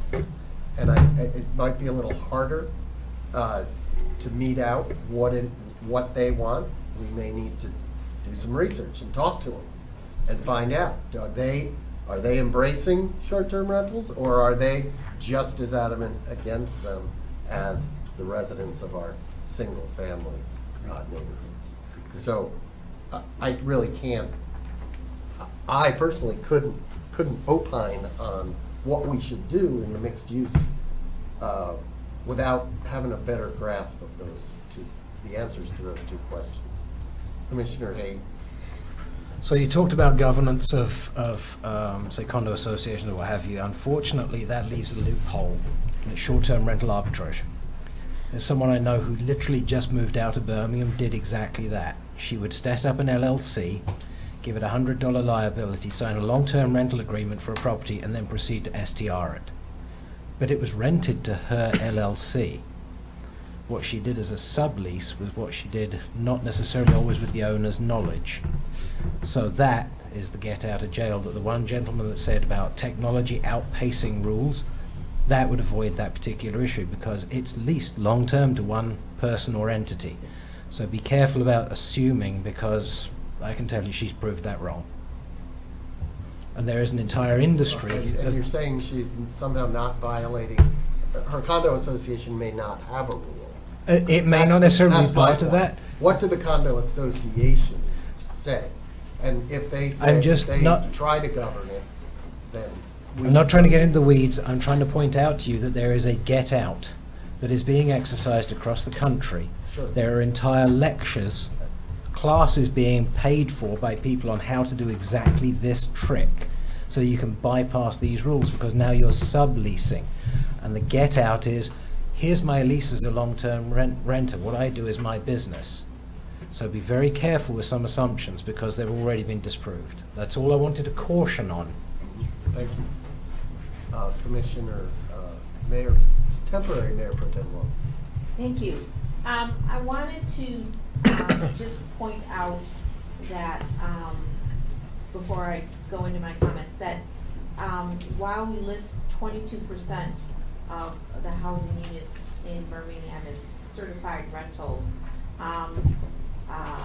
Nick's report does clarify, but wasn't stated out loud yet tonight, that nearly 1,200 of those are apartments. So there's not 22% of our housing stock as single-family homes or duplexes that are rented out. It includes all of the normal apartment buildings in that 22%. So roughly half of those are apartments, which we would expect to be rented. I have concerns about not regulating STRs in the Triangle District, especially because there are multiple residential streets there, and we heard from those people on several occasions when they were looking at developing for Lavery or for Todd's Room. They are very concerned about maintaining the residential integrity of their streets. So I don't think not regulating STRs in the Triangle District as a whole is an appropriate stance. Additionally, I am concerned about targeting the areas that we don't regulate. The excellent articles that Mr. Tweed shared, well, many of the case studies were in European countries, but they all uniformly showed that as the availability of STRs increased, the availability of long-term rentals decreased, and that the price of housing went up. And so I think that not regulating STRs, especially if we tried to jam everybody who wants to invest in that into two areas in town, or two of our rail district and triangle district, would destabilize those areas even more. I mean, our goal, I'm not against long-term rentals. Long-term rentals are an important mechanism for families to move in to Birmingham who may not be able to own, but who want to live here, part of the fabric, and put their children in the school system, and be neighbors, to live here full-time, and live here year-round. And they often are long-term renters for years. And I do not want to force out long-term rentals in favor of short-term rentals, and to further escalate the cost of housing stock when you're getting private equity investing in it as a business. So I have great concerns about not regulating STRs across the city. Before anyone, and commission or planning board, but I think you want to hear from commissioners, right? So Commissioner Kozlowski. So we, I believe, heard that there is some question as to whether or not we even can regulate short-term rentals in an area which is already designated as being, where commercial use is acceptable. That the ruling by the Supreme Court was that it is a commercial use. We have areas where we allow at least certain commercial uses, right? Maybe we can't regulate it. My question is, if we put in language that restricts the ability for short-term rentals to exist in a mixed-use or commercial area, and then someone challenges it and wins, does all of our regulation get thrown out and we have to start from square one? Or do we just sort of strike out the lines about the commercial or mixed-use areas and we still get whatever restrictions in the residential areas? I would say, Fire away. Sure. I get to move in now. Okay, so, I'm good, thank you. My response to that would be, no. The way that the zoning ordinance is laid out is by zoning districts. So each district, you look to that to see what's permitted, what's the permitted land use in that district. So I think that if it's struck in one, then it would apply to that one. No, so if we apply a restriction to the Triangle District or something, and someone challenges it, all they are challenging is that use within the Triangle District, and the risk we run by putting in that restriction is that it will be overturned in court and we will no longer be able to enforce the restriction? Yes. Okay. Short answer. So Thank you. as we rewrite the zoning ordinance, I want to know if what I'm about to describe is even a thing. You've got mixed-use district, but within those districts you have residential, office, and retail. Right. And what is retail will never be residential, pretty much, right? Unless it's one of these live-work units. It can be. Can be. It can be. Well, okay, let me go on with my premise, okay, and then you guys can beat up on me. Offices are unlikely to be turned into retail or residential, and residential is pretty much residential. Can you have subzones within these zones, in other words? Can you have, this is not just a use, a residential use within a mixed-use district, but this is a residential subzone within a mixed-use district. Therefore, it's residential, and we treat it the way we treat the residential districts elsewhere. So the city attorney can jump on me if she thinks I'm going the wrong direction.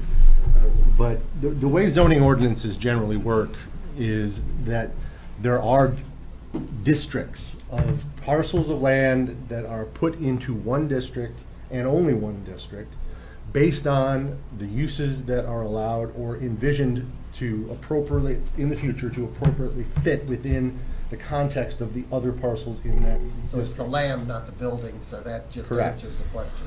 Now, having Okay. said that, I think the other argument that could be made, and perhaps the one I made at the last planning board meeting when discussing with Mr. Boyle, is that we're really talking about uses.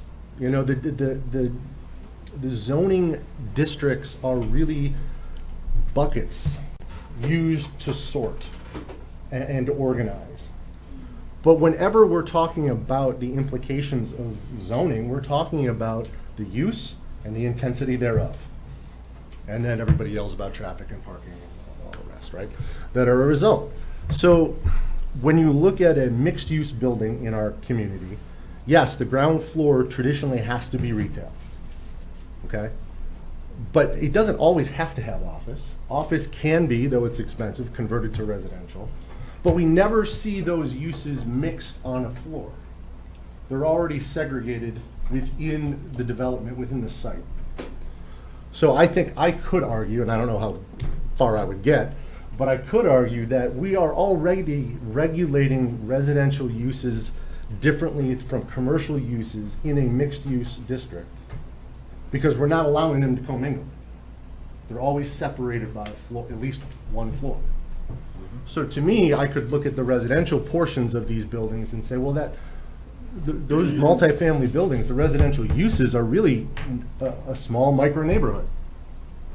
So in that sense, why wouldn't I regulate it the same way I do my street, your street, or any other street? But I think that's part of the reason why we want to work with the city attorney, to make sure we understand where that line legally might be, so that we don't overstep it. Okay, so I'm gonna call on you in a moment and say that what I'm looking for, and I don't know if the other commissioners agree, I'm looking for the argument here, the pros and the cons about regulating STRs in the mixed-use districts, right? So you made a bunch of points. Commissioner Long made some points. I want to hear more. And then I think we could move probably pretty quickly to giving you, I mean, I'm already there, and I think a few others are already there, but, sorry. So, the complexity of Scott Klein's seemingly universal point is that I don't agree with him.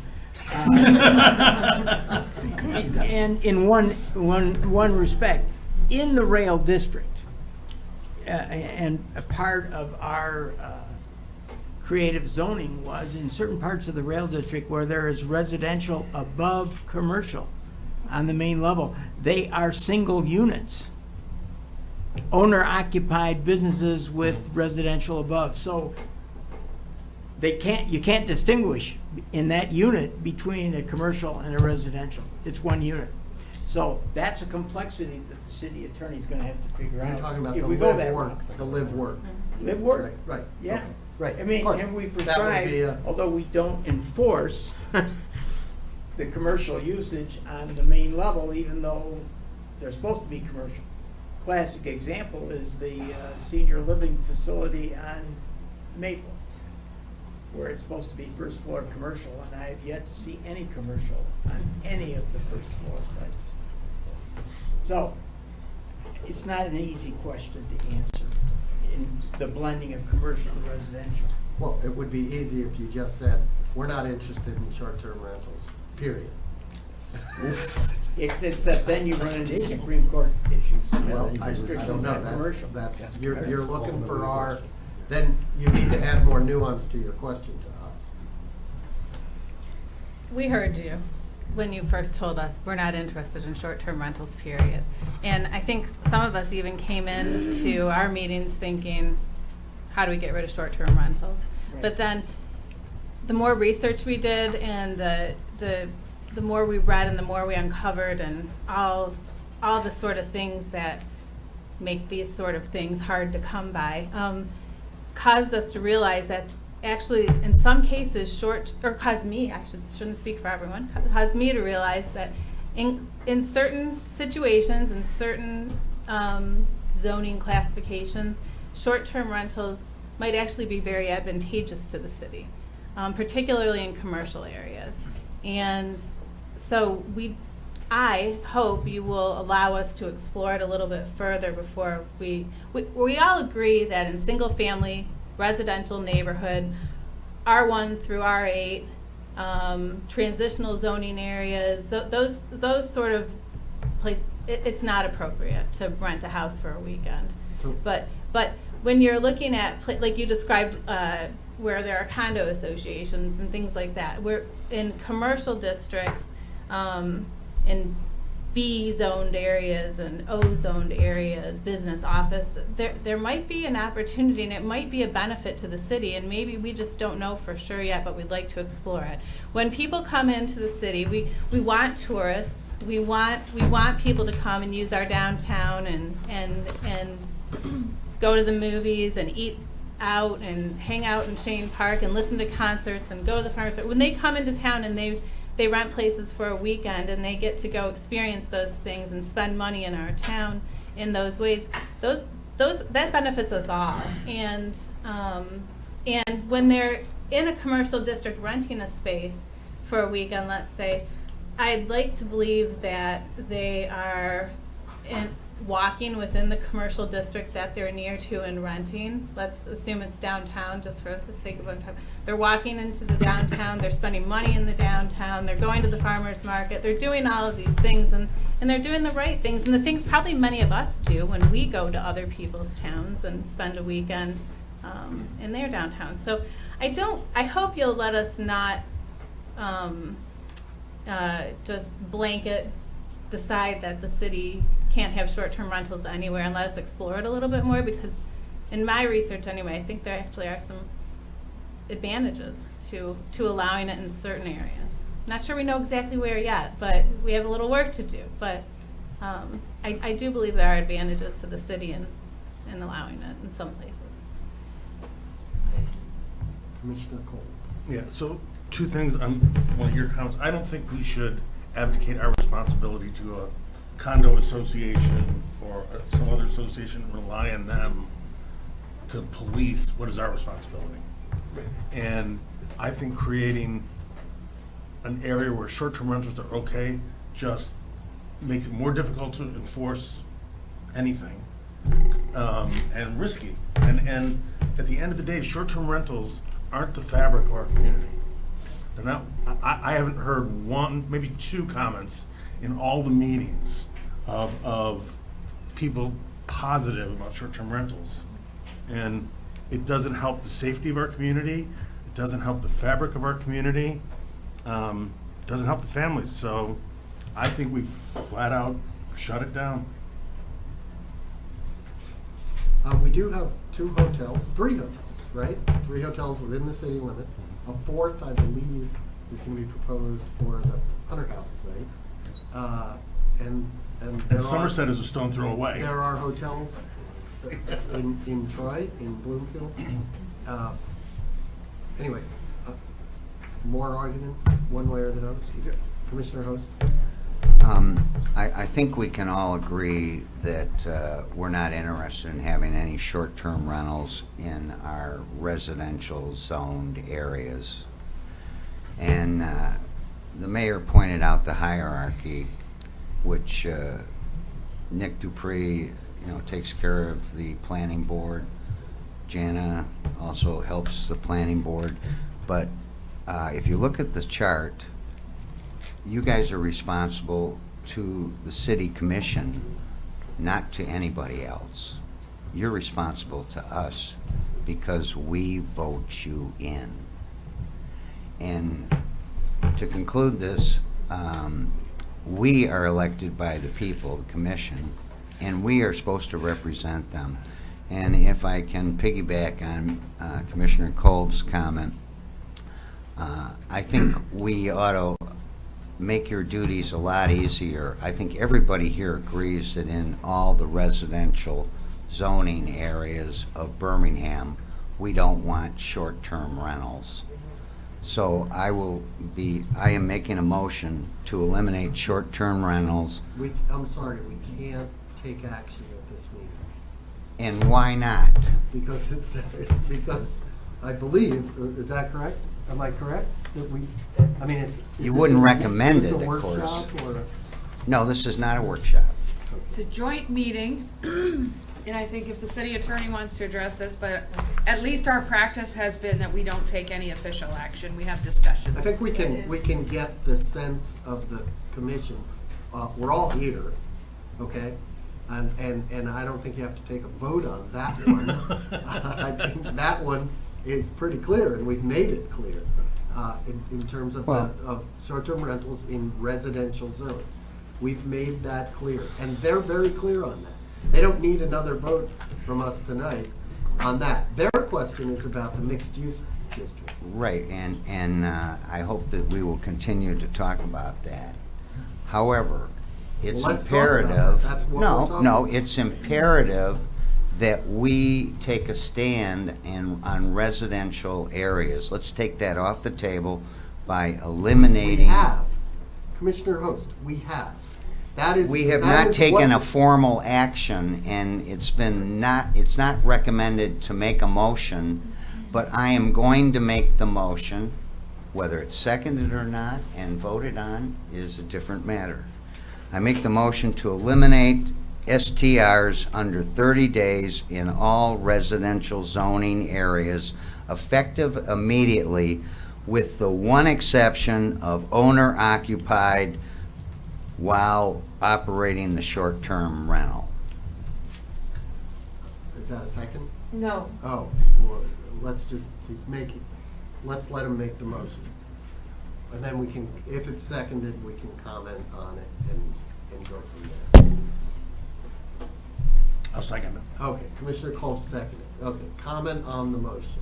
I think that it is an inappropriate and ill-conceived motion because it is corrupting the process that we are supposed to follow under the Michigan Zoning Enabling Act, which is to assign this activity to our duly designated planning board, allow them to determine their findings of fact, and make recommendations to us.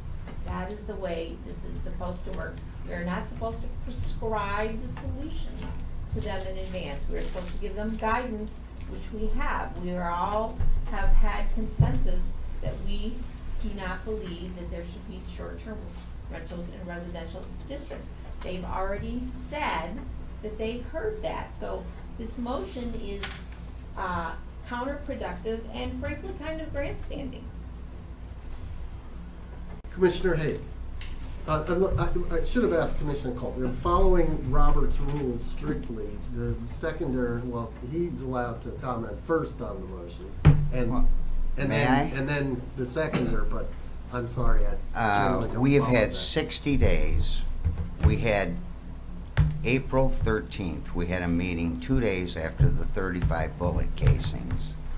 We could have shut down in the residential areas, but because of what temporary Mayor Pro Tem Long has said, we have gone with a 180-day moratorium. We've had 60 days, and we've already had a problem. We should stop it tonight. Okay, your motion didn't say to stop it tonight, did it? Could you read I the said motion, please? effective immediately. Could you read the motion? To eliminate short-term rentals in residential zoned areas immediately. Oh, okay. I don't know that we can do that. We've already been told that we can't do that. But, anyway, we have a motion and a second. Did you have your hand up? I did, but I was going to let Commissioner Kolb speak Sure. because following the rules. I don't and need to then be redundant. Okay. Well, in terms of... Mr. Host has said it quite eloquently. All right, so points that actually came to earlier discussion, but I just want to re-emphasize them. For instance, Mayor Pro Tem Long talked about long-term rentals are not part of this. I want to re-emphasize long-term rentals are not part of this discussion, are not part of the equation, are not part of anything to do with this. And so anyone that is a long-term renter or owns a long-term rental, do not get disturbed by this. So I wanted to make that clear to begin with. Now, I've heard various things about short-term rentals in residential that have been said quietly, loudly. In R1 through 8, I did not find the word commercial in any of the wording in any of them. So I believe that the existing zoning actually tells us what we are allowed to do and not allowed to do. And so I leave it to the planning board to come back to us, but I get the distinct impression that the lack of the word commercial in there already somewhat tells us what residential, R1 through 8, already says, which somewhat supports where Commissioner Host is going with immediately, because then everybody's acting under non-zonable ordinances. Now, the conversation about commercial or mixed-use areas, this is where it gets interesting for me. Who said short-term rental had to be defined as residential? Did anybody say that? Because I didn't. What is a pop-up restaurant? What is a WeWork? What is renting a mechanic's bay? All of these are permitted activities, theoretically, that are normal activities under short-term rental activity in commercial zones. If we're going to ban one, ban them all, for the simple reason that that's the one point of Commissioner Host's motion that I disagree with, where he says with an exception. I'm sorry, as soon as we create an exception to a rule, then it becomes the same as tax law, full of loopholes to be exploited. Ban everything, And to quote Mr. Boyle from a previous meeting a long time back, be bold. It's time to be bold. And I quoted Ian Fleming more than once. So, yeah, I'll say it. Mr. Boyle knows where this is going without me even saying it. But we've had 3 instances of short-term rentals in the metropolitan Detroit area that have involved violence through to death. That was enemy action under Ian Fleming's rules. We've had 2 instances inside Birmingham, if we include the issues on Saturday night, which was a rental of a property, be it however we look at it. We've had 2 instances in Birmingham. One resident said, "Do you want to wait until something really bad happens with the 3rd one?" I'm not interested. I just don't want exceptions, I don't want carve-outs, I don't want to see anything like this. This is destroying the city. We do not look good. We are not doing the best for our residents right now. I think we can do better. So I actually really agree with Mr. Boyle's statement and something else. I'm sorry if I kind of stole it from you, but I think it's time to be bold. Okay, Commissioner Haig, I'm not sure, we have a motion on the floor. I have a question about the motion, by the way. I believe this identical motion was made and failed at a previous meeting. Is there anything to prevent him from bringing it up again? I mean, we allowed him to do it, but from a... No, but okay. this is All right. not the typical forum.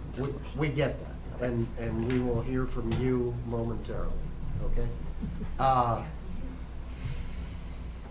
So I'm not clear on, there is this motion. I'm not clear whether you were speaking in favor of the motion or against the motion, or I what, think it's time to do basically what he said, except I don't agree with the carve-out. I think it should be a complete. And I'm sorry to Mr. Ogleton, but you are one of 22,000 people. You're the only one that came. I can't make an exception for one I'm here person. too. We haven't, Sorry. there are people All right. here who have not spoken yet. All right, but that's what I've heard so far. All right. You're speaking against the motion, is that? Why don't you amend it? I'm for it, except it's got one thing I don't like. Amend it. All right, look, I this can't. this is really turning, this is supposed to be a workshop with the planning board to assist them in doing what they need to do, okay? And we have already assigned them to do this. And this is an attempt to short circuit that. So I am going to ask to keep comments to a minimum right now. I would like to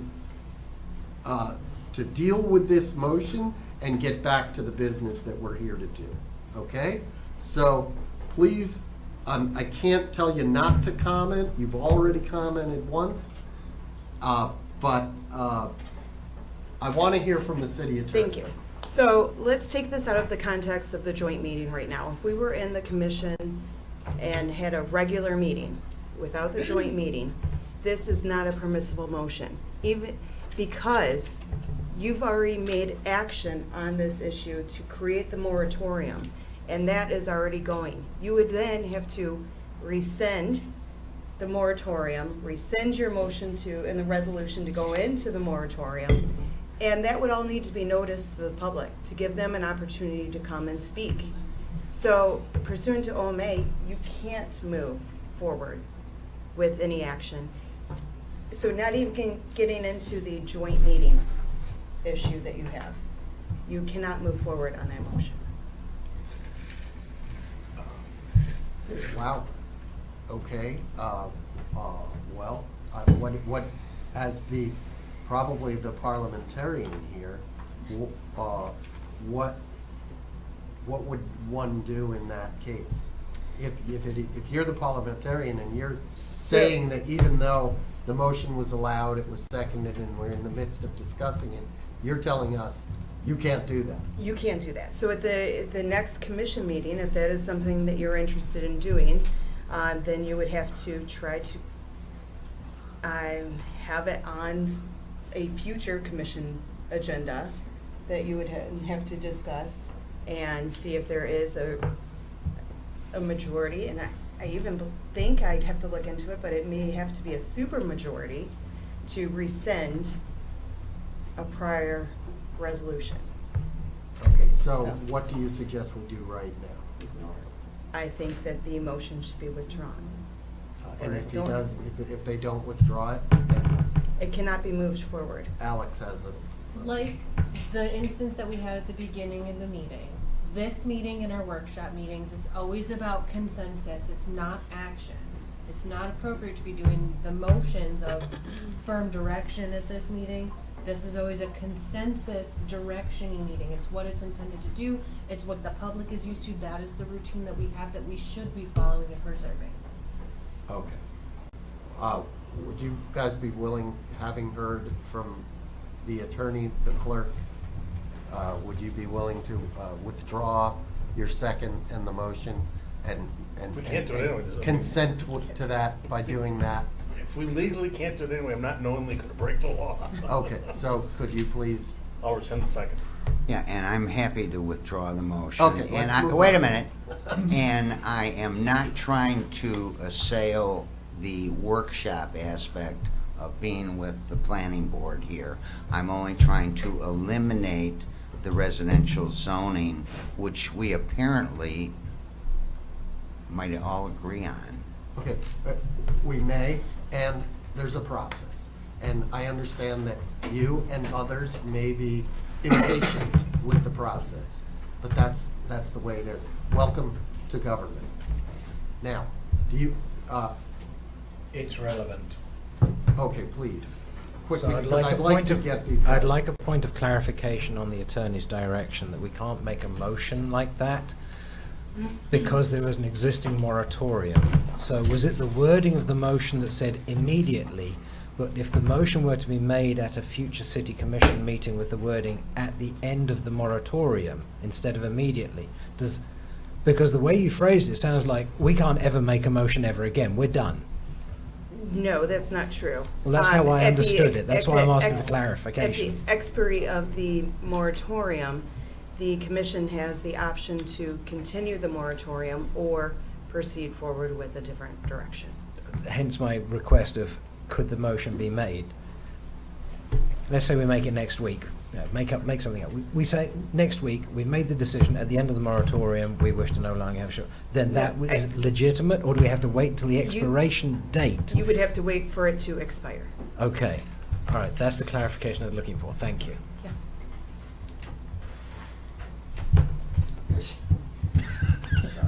Clear direction. Can we order breakfast? All right, hold on. Your question is about mixed-use district. Right. And Commercial within, I how do we deal with it? I have heard nothing that compels me personally to support short-term rentals in mixed-use districts. And I wonder, I don't know what a shake of the head means. No? You agree with me? I agree with you. Okay. Okay. I have another guy agreeing with me. You got four. I have another one agreeing with me. Can I make a short comment about it? Sure. So I sympathize a lot with what Ms. Whippleboyce said about the potential benefits of short-term rentals. I mean, I have used Airbnbs. I suspect most of us have used them before. They can be quite useful, and I think the majority of people who use them courteously.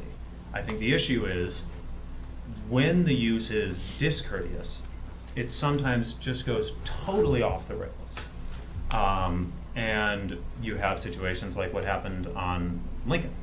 And I think that it is unfortunate, I think somebody sort of brought this up during the pool discussion, that sometimes a few bad apples can ruin the whole bunch. And I think that is unfortunately the situation that we're dealing with, that we are not in a situation where we can rely on the preponderance of short-term rentals to be beneficial to the city. I think that just the proportion of them that are going to have sort of unacceptable negative side effects, I'm afraid is just going to be too high for us to sort of allow it and wait and see. So that's my you feeling. agree? So I agree that we should Okay. attempt to regulate them in commercial and mixed-use areas. Okay, so another unanimous, it's not a decision, but unanimity in our opinion direction. Just to summarize, we will continue to correspond with the city attorney to ensure that any language we put forward passes legal muster. I think there is a question still posed here that whether or not we even can do this in the commercial districts. Mixed-use districts might be different. I don't know. We'll work with her. We will still be discussing this very point at our next meeting as we debrief what we've heard from the commission. Because as again, we have to come to our own finding of facts on this, but we will finalize this conversation and you've given us clear direction on where your heads are at. And so we'll pull it all together on our end and see where we fall, where we land. You had other questions Well, on this I issue? think the city attorney has to weigh in heavily on the issue of STRs in commercial areas and STRs in mixed-use areas, which include commercial. And in particular, as it pertains to any applicable Michigan law on the question. And we need guidance on those 2 points. And it appears to me that the city commission may need some guidance on that issue also, in the form of a written opinion, not oral. Am I clear on Fair that? enough. Now, Okay. we do prohibit certain uses, even in commercial uses in commercial districts, do we not? Sure. Okay. Yeah, all right. yeah, but Okay. the question is whether you can prohibit all STIs in those areas. And that's the issue that the city attorney needs to give us Okay. guidance and you guidance. Okay, good. So she has her. Because I don't want the ordinance set aside because we overreach. Right. Okay, what other questions do you have for us? The only other question that we had really related to hoping to get a better clarity and perhaps the rationale behind the discussion of exemptions of owner-occupied dwellings. There has been discussion by some, and we heard it again tonight, about completely exempting them from all new regulations related to short-term rentals. We'd like to understand what we're trying to accomplish with this, because we're struggling understanding why we would do it. One thing that I think is very important to understand is that based on our research, I want to make sure you all understand what an owner-occupied rental technically means. Because with due respect, at the commission meeting on Monday, it was quite the conversation. It was almost an auction, 2 weeks, 1 week, 6 weeks, An owner-occupied rental is not a residential rental unit where the owner necessarily stays on premises. In fact, they probably don't. That would be a hosted rental. An owner-occupied rental is one where that is their primary residence. You heard today about the primary residence exemption from Michigan tax law. Used to be that you could only rent your home for 14 days or fewer to still qualify. That's not the case anymore because of the recent appeals court. The only guidance that we have on this is the residency requirements to be a resident of the state of Michigan, which is 183 days, as Mr. Haig brought up the other night. What that means is that somebody living in their home 183 days of the year would be allowed to rent on a short-term basis for 182 days the rest of the year with no other restrictions. And it seems to us that that is perhaps going a bit too far, frankly, in that you were trying to stop short-term rental. This is allowing somebody in that situation to rent their home out every weekend, pretty much all year long. Is that what you intended? I don't think so. And why? I don't think so. Well, I think Ms. Sobelton was the poster child for this, and that doesn't mean that there aren't other examples that would be different, but she rents it for a limited number of weeks per year. I don't know how you police that and say, well, we allow you to rent it for up to 4 weeks per year.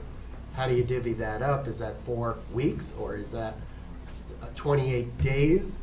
And how the heck do you police it? That's why we're asking the question. And we know, because she's our neighbor, she's here tonight, we know she lives there.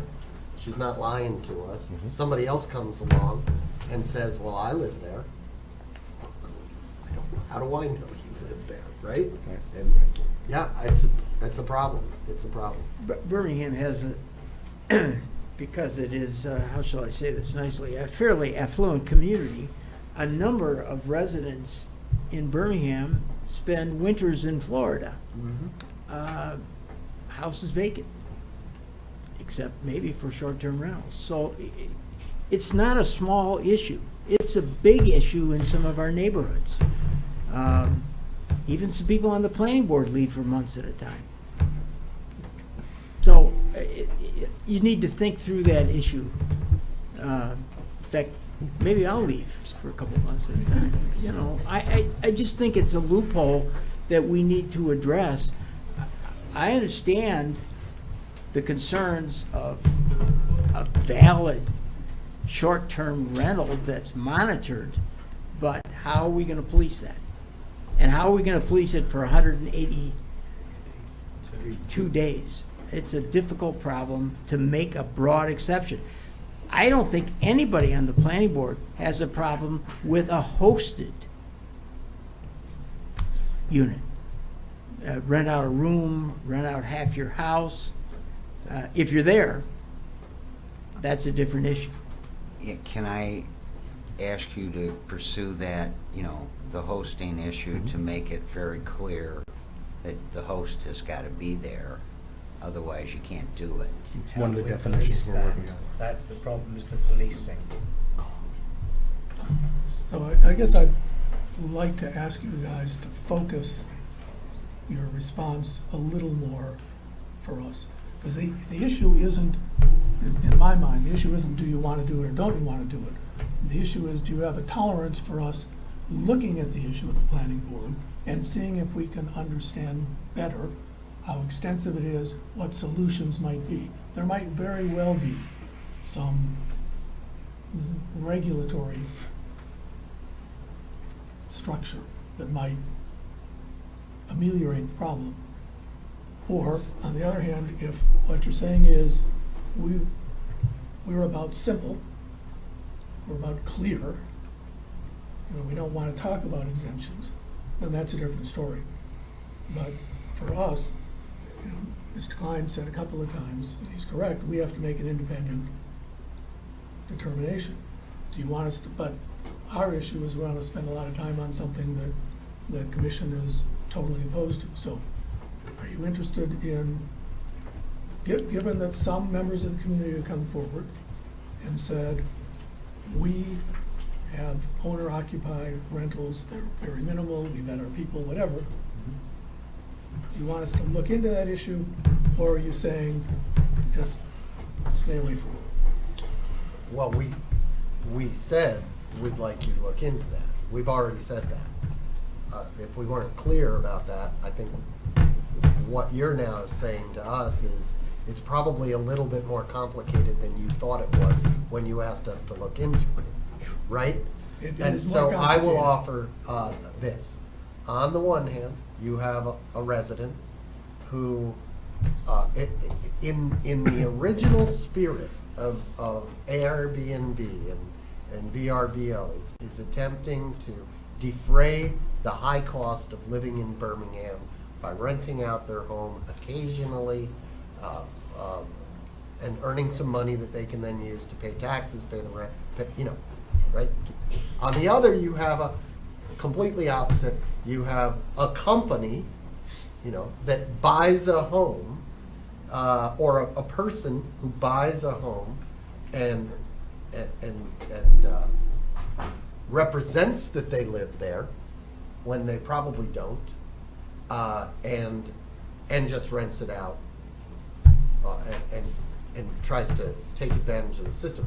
And in the middle, you're going to have the people that Chairman Klein described, who only live here half the year, and say, hey, what the heck? I can hire a company to manage my rentals, and it's going to be, they're not going to, they're going to get a lot of money for it, they're gonna take care of the place and make some money on it. So I see a spectrum there, and, you know, as much as we want to accommodate people like Ms. Sobelton and others who may be here tonight, I think we don't want to allow, and raise your hand if I'm not accurately representing the commission's point of view. We're not real interested in helping companies or individuals profit on ownership or rental even of, and we're not looking to put a ridiculous burden. We burden the staff every day with more and more and more stuff. So we're not looking for to burden them with enforcement responsibilities that they, even in the best of circumstances, they may not even be able to do. Either one of you, duke it out. I guess I just have to say my frustration is showing a bit. But to your last comment, we could write the best zoning ordinance in the history of zoning, and it's going to fail unless you enforce the hell out of it. So to say that we don't want to burden the staff, Mr. Mayor, I'm sorry, but you're going to have to burden the staff. If you want any of this shit to work, we need more people to enforce it. Otherwise, what are we doing as a board? And I'm sorry, it's 9:30. I've been here a long time. No, that's fine. You're making a very hearing good about point. everything other than what we're here for. Don't ask for something that you're not willing to. But enforcement is the key. And I was just gonna say that I think that the commission originally, hearing from people like Ms. Sobelton, said it seems perfectly reasonable that I would rent my house for a minimum of a week, once or twice a year. You know, when there's a PGA tournament or something, that seems reasonable. But if it is going to be a regulatory burden, if there's no legal framework for saying minimum of 7 days and maximum of, you know, when we thought there was the 14-day rule twice a year, yes, all of the articles that Mr. Dupuy shared said that there has to be infrastructure in place. The more exceptions and the more flavors, the more infrastructure we're going to need to enforce it. And without enforcement, I mean, residents in this community tend to think that things happen because the city's allowing them. No, things happen that are already clearly illegal. We have unlicensed long-term rentals. We have unlicensed short-term rentals. And it's obviously illegal already to rent a pool, but people will still try. And so we have heard that this is going to take some management. And so perhaps for our first pass through, we should take this owner occupied off the table, because we need to get this done within the 60 days that are left on our, whatever, of our moratorium. 118. Yeah.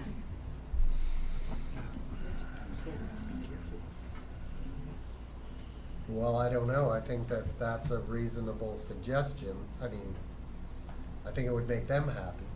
I'd be interested in polling the commission on their thoughts of taking this exception, at least temporarily, off the table, so that we can get the stuff we really want done quicker. Basically, what she came down to was what I said in the first place: no exceptions, because as soon as there's an exception, you've created an exception. Okay, so you're There a is no wiggle. exception. Well, What are you? here's the thing. I want to also quantify this for the future discussion as well, to just put this thought into everybody's head. So let's pretend I'm an owner-occupied, I'm a host. I rent my house out. Why does that mean that the potential renter, the short-term tenant, doesn't have mental issues, doesn't have an infuriated ex-spouse, doesn't have someone else that creates a problem? Why does it always appear as though it's a party that's the problem? There could be any of these people. It doesn't matter about your demographic, your age, your salary, your income, your social status. It doesn't matter. The issues can happen with anybody. So just because you're a host doesn't mean anything as far as what the 5-star tenant is. They could have a mental breakdown that weekend and shoot everybody. It doesn't matter. So I don't want anything. I'm sorry, but I don't want to have any exceptions to the rule. I just want a blanket, we're done, Okay. and that's it. We're trying to pull quickly. No exceptions. Okay. I'll go no exceptions. I will also go no exceptions. Done. You don't need me. Hope that helps. Game, set, match. Next question. Pretty clear. All right, do we go on to Andy zoning now? Wimbledon. Huh? Hey, out of here. I personally think that's probably it. Yes. Yeah, We had a broad one, but I think Yeah, that's that's it. unnecessary at this point. I agree. right. Thank you. Okay. Thank you. That guidance is very helpful. Public comment on short-term rentals. Again, 2 minutes. Wow. Come on. My name is Julie Bergeson, and I live at 211 East Lincoln Street. I've been an Airbnb host for 11 years, over 11 years. I have paid over $1,400 to the city in permits. I have never had a violation. I screen incredibly well. I also have had pro athletes, and we've had a U.S. Open champion stay at our house 3 times. We've hosted families of Lions players. We've hosted, most of them are families, really. It's people coming for visits with grandchildren, grandparents coming to stay and see people they haven't seen in a long time. So it's bar mitzvahs, bat mitzvahs, funerals, baptisms. If someone tells me they're coming for a wedding, I usually ask a lot of questions because weddings can be a little bit of trouble, and I screen incredibly well. We have never, ever, ever had a problem. And so this is so disappointing. Last week I came home to a notice slapped to my front door, which actually took the wood stain off of the door. There was some confusion with the city, which I got worked out, but they had thought I hadn't paid my permit fee. I had actually paid it early. And they found the fee, the amount, it was an accounting error. But I received a misdemeanor for that. I have to now show up in the 48th District Court for something that, you guys, I've been a really, really good citizen of this town. I've lived in Birmingham over 30 years. All of my neighbors, I live at Clark and Lincoln, and all of my neighbors have been in support of this. 1/3 of them have used our house as a place for their families. It's just so disappointing to feel that this decision was what I know you've been working on it since April. I have a busy life. We have, kids, and there's a lot going on. So I feel awful that I wasn't at these last 2 meetings, and now to see this video this week was shocking. I was outraged. I obviously would not want that happening at my house or next door to me or on my block. That was terrible. But we're taking a couple of incidents, it feels like, and saying we got to get rid of the whole thing. And I want you to know the people who come and stay at our house, they spend a lot of money in Birmingham. We've had people come and say, we're thinking about living here. We're thinking about moving back from California or from the East Coast, and we want to spend more time here. And could we come back in September and stay another week? I mean, these people, I see the bags and tags and, things people leave behind and luxury watches and all this stuff. They're spending a lot of money in this town, and I don't know if that's been thoroughly analyzed. I'm struggling. I'm like hearing so many things tonight and just kind of in a state of shock, really, how quickly this is all happening. Because this has been really something that's been on top of it's been a great part of our life too, I have to say. We've made friends through it. We had people who've returned again and again and again. I'm what's called a super host, and I think you are too. And it's so I don't know. Feels too late for me to get up here. I'm really upset. I was really upset last week when I found out I got a misdemeanor. I got a criminal. Can we, I want to Yeah. You said that they gave you that and then found out that it was an accounting It was a error? mistake. Yeah. I think you should speak with the city attorney at some point and get that ironed out I can clarify a little bit of that. Okay. The rental- Quickly, because this is not the forum. Right, so the rental was not paid, but it did get paid. It got somehow onto the water bill. Never made it to the rental saying, hey, it was paid. Then finding out after it was sent, doing a little digging, we found out that's where it went. Somebody put it onto the rental or in the water bill. And Somebody in the city? So can that ticket be, So it will be dismissed. Yes. But I still have to go to court. We're working with the court to see if we can dismiss it prior to her having to appear. It would have been nice to get a phone call. okay, I have a question for you. Or a letter even. How often do you rent and where do you go when you rent your house? We have a few rental properties, so this is like, so I'm owner occupied, I've lived there for 11 years. We also have a home in Sylvan Lake, and so we go there. When I first started renting, it was because I was also traveling for work, and sometimes I would be home and sometimes I wouldn't be. But again, if you screen your guest well, and I've never had a problem with anyone. But, I'm sorry. Yes. You have a single home in Birmingham. Correct. That you rent out, and when you rent it out, you go to Sylvan Lake. Correct. Okay, thank you, Yes. thank you. So it sounds like, can I ask a question? I can't guarantee that we'll answer it, but yes. Okay. You can ask. I just want to understand this moratorium and the timing on this. It sounds like from a few of you, you're saying you're trying to make a decision tonight. You were trying, but that's not going to No, happen. we're trying to give direction to the planning board. Okay. Okay. And how much time then would we have? Because I have guests planned through the holidays. Probably, I don't know, when are you expecting? The moratorium is on new. Moratorium short-term doesn't rentals. affect you at all. Yes, you are. Our direction to Right the now. planning board tonight will direct them to recommend an ordinance to us. It probably will be coming to us within, I'd say, 3 months. And would take effect, how, would it take effect immediately, first of the year, something like that? Go ahead.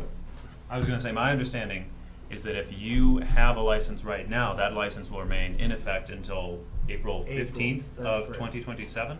That's correct. Right, right. So at that point, if we restrict short-term rentals in neighborhoods, you would not be able to renew that license. Okay. To do subsequent short-term rentals. But anything, assuming, there are Okay, so I not don't have to some other cancel issues. on anyone currently Not for the through- not next through the year. holidays. And what no. I would suggest you do is build a case for us to consider the carve-out that we already were inclined to do. The reason we're deciding tonight not to direct the planning board to look into that is because it's too complicated. Mm-hmm. Help them clarify it over the next number of months, and perhaps by April, we will have done that. But we're under pressure from a much broader community to do something about short-term rentals in general, and including the bad ones, right? Yeah. The ones where there's a company that owns them. And we can't say to the people who got shot up, sorry, we're gonna take a few more months because we gotta work out this issue. Yeah, I understand. I do Okay? understand that. Yeah, I was feeling like this was going to be a very quick decision, and that was upsetting. Yes, So, I can thank you understand. for clarifying that. Yes. And But do put your heads together with some other folks and say, how can this be done? How can it be enforceable? How can it keep the good and keep out the bad? Yeah, I think it's personally what I see, and I appreciated what you said about, people coming here and saying, gosh, this is a really nice place to live. Those are the people that we have staying with us. Again, they're mostly families. Thank you. All right, thank you. Just David Wynn, by the way. You've seen me before. On TV. Yeah. They come to knock on my door for some reason. So I want to say I'm glad you're not getting hung up on the districts. I think we don't need to do that. I think we just have to say no more, okay? I think a mixed use, the idea is that there are residential places in it. If it becomes a short-term rental, it's commercial, strictly. okay? It's for making money. On the rental maps, I saw the rental maps. I think if we could publish those somewhere on the website so everyone could see them, I don't know if that's possible. They're already published. Are they? Can you have a list of addresses? Not owners, but addresses to go with it?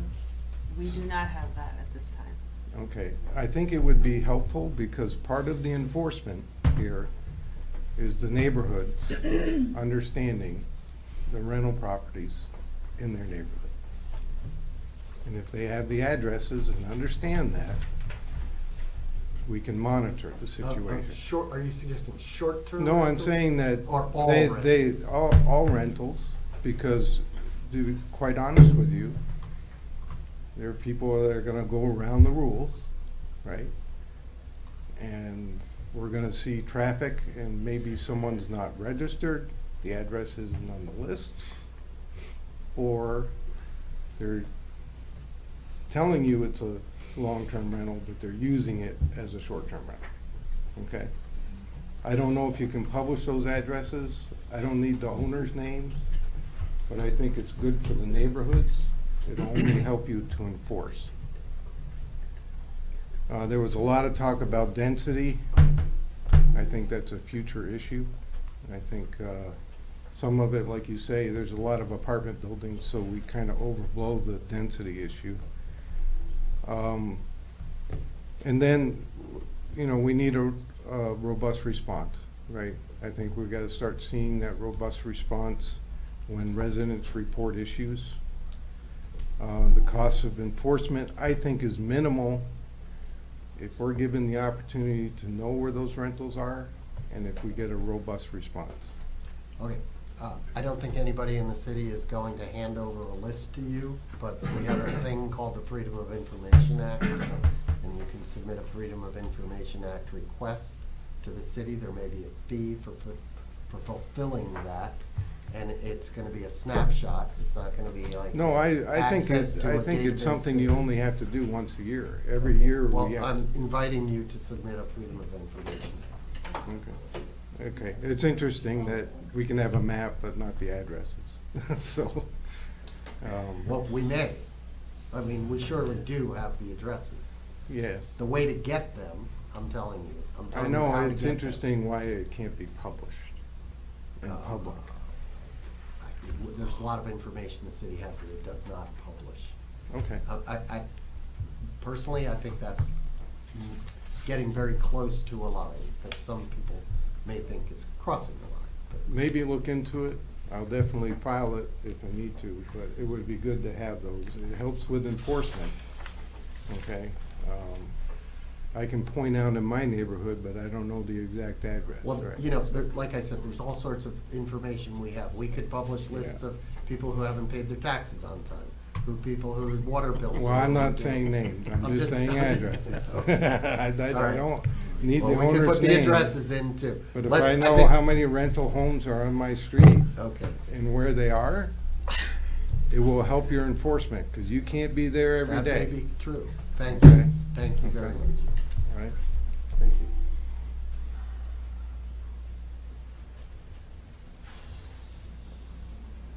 Hi, I'm Andra Sandy. I am a Birmingham resident on Suffield Avenue. I do own 3 short-term rentals in the city of Birmingham. And I do want to say that in the last few months, what happened on Lincoln, what's happened this weekend, it's been appalling, terrifying, and it's just absolutely been unacceptable. But I think there are things that we can do, actions that we can take that would greatly help, because I am in favor of regulations, ordinances, because I don't want my neighborhood unsafe. I don't want to be having my neighbors in danger and just all the chaos that's been happening. Our guests have been phenomenal. Superhost as well. A good majority of the people who stay at our rentals, it's actually Birmingham residents, many of them, or in the very, Beverly Hills and really close by, who their homes have been flooded, they've had some kind of I think where they've had to do remodeling. Some people who are moving into Birmingham from out of state, and they're transitioning, you know, their house is sold, but they've got to wait till their new property is ready to be moved into. Several people, it's, you know, divorces, but their kids are in the schools here. They want to be close by. Their kids still need to be in the, you know, in the district to get to school every morning. And they stay for, usually, we hardly have anybody stay for less than a week, first of all. And if we do have anybody where it's a week or less, they're highly vetted. They are here to visit family. A lot of times they even confirm that, oh yes, they're over here, and they have to be 5-star guests with many reviews. So we don't just let anybody in here. We've also worked with Airbnb reps. We've met with them. They say, as well as Verbo, they say that there are things that they can do. They say if your city does have ordinances where there's a minimum night stay requirement, their platform won't even let guests book for less than that. It doesn't even come up as an option. Owners can't even allow it. So if you have to say, hey, there's a 3-night minimum, 4-night, 5-night, whatever it may be, usually we're even good with like a 3-night. Usually most people don't want to pay the prices of a Birmingham short-term rental, you know, for just a party or whatever that they're going to have one night. But we've spoken with them, and things like that can be put in place. You can require that the guests have a minimum of so many reviews that are 5-star, minimum night stay requirements. I think that's something we look into, because that drastically discourages just the nonsense, the people who just want to come in and, you know, abuse the good thing, you know, what's good for the local community. One person right now, they're from Beverly Hills, they had a house fire, so they're with us for a few months. All of our places are booked right now for 2 months or more. Nothing we're doing is going to prevent you from renting for more than a month. Okay, yeah, that definitely would be helpful, because I mean, there's so much good that's done as well. A lot of people, you know, even family coming to visit, it's important. Thank you. Hi, Kelly Kozlowski, no relation to the commissioner. I am a Birmingham resident of about 15 years. I live on East Lincoln. I did just want to offer a comment. I heard some chuckling in response to my neighbor requesting a database, a list of addresses.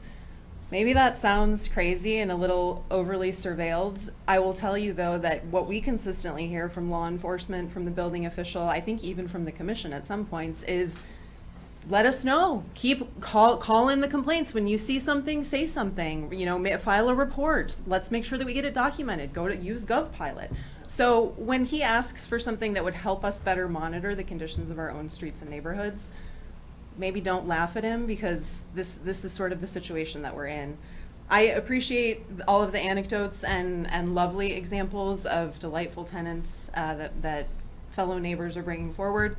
I think at this point the commission and the planning board have realized that for every story that is delightful and pleasant and wonderful for Birmingham and its, you know, revenue, we have just as many horror stories, and for several years that people have been dealing with it. So, you know, it's lovely that we have instances where it works out great. I happen to live across the street from one where it doesn't. You've heard stories about an Airbnb occupant backing into my car while I was in it, another in a fight over a dog, and then the dog later being carried away dead because they left it out overnight. A movie shoot that set up for about a month with an RV in front of my house. These are not great tenants who are, you know, doing great things for Birmingham. And I actually am not a lot offended at the idea that I, as a permanent resident, am somehow not as valuable to the city as a tourist. As someone, I mean, yeah, I'm not a professional athlete. I'm not a famous anything, but I live here 365. And my husband and I frequent all of the businesses in the city, and I would put a year's worth of our receipts for money spent in Birmingham up against the collective receipts of any Airbnb property in this city. I guarantee we are spending more money in this city and paying more attention to what's happening in this city, as evidenced by our consistent attendance at these meetings and willingness to wait 3.5, 4 hours for 2 minutes of time. I'm really upset that we're so focused on getting people to come here so that they want to move here. I already live here. I would like a reason to stay here, and I wish that was being prioritized too. I have to ask you, did you not hear what we did tonight? I did, and then I also heard you say, you know what? Folks that own rentals, get together and come up with some ways that we can continue to And if they rethink can, that this. is, hey, the floor is open, okay? But we're taking solid action tonight that is beneficial to your point of view. Which I appreciate, and also in response to several people trying to make a case for why you should reconsider or consider adjustments, I'm just wanting to make sure that my voice is heard as well. It absolutely is heard. I think there's ample evidence that your voice is heard. Yeah, Eric Kohler, 1376 East Lincoln. Yeah, I think my point will be short. Just when you're working on this further and to finalize it, think about whether you want to lean toward building community or if you want to build more commercial aspects within the city. I think we really want to focus on, at least our opinion is community is what we're trying to build here and what we enjoy about the place. Yeah, and I think we agree with you. Thanks. Hi, Eve Pickman, Birmingham, Michigan. I swore I wasn't going to speak tonight. I'm speaking tonight. I've heard conversations about having adequate police resources, adequate building department resources. I'm going to go back to the conversation I had the very first time I spoke out against short-term rentals about software that the mayor of Huntington Woods actually told me about at the convention down at, what is it, Huntington Place, Cobo, whatever it is this week, called Granicus, that allows various departments to communicate with each other against code violations where there have been police reports. I know of a short-term rental in my neighborhood that I don't even know if the host knows about it, but one of their guests caused a hit-and-run accident on that street. I assure you, building department doesn't know about it, and the police department had a hard time tracking the vehicle down because it was a rental vehicle picked up at the airport, not registered to any property in Birmingham. So that was a whole 360 chasing my tail thing. So let's not worry about maybe bringing on more officers at night and relying on relationships with partner communities in Oakland County. Let's look into having software to make your current staffing more effective and more efficient. Because seriously, I heard about this from the mayor of Huntington Woods, and there are a number of communities in the area watching exactly what Birmingham does and will follow your suit. So this is a unique opportunity for the city to set a good example as a place to live, a place to work, a place to be employed by. And God knows, I am not a fan of AI. My former position has been eliminated by AI. This is an opportunity for AI to actually do good for the community. Thank you.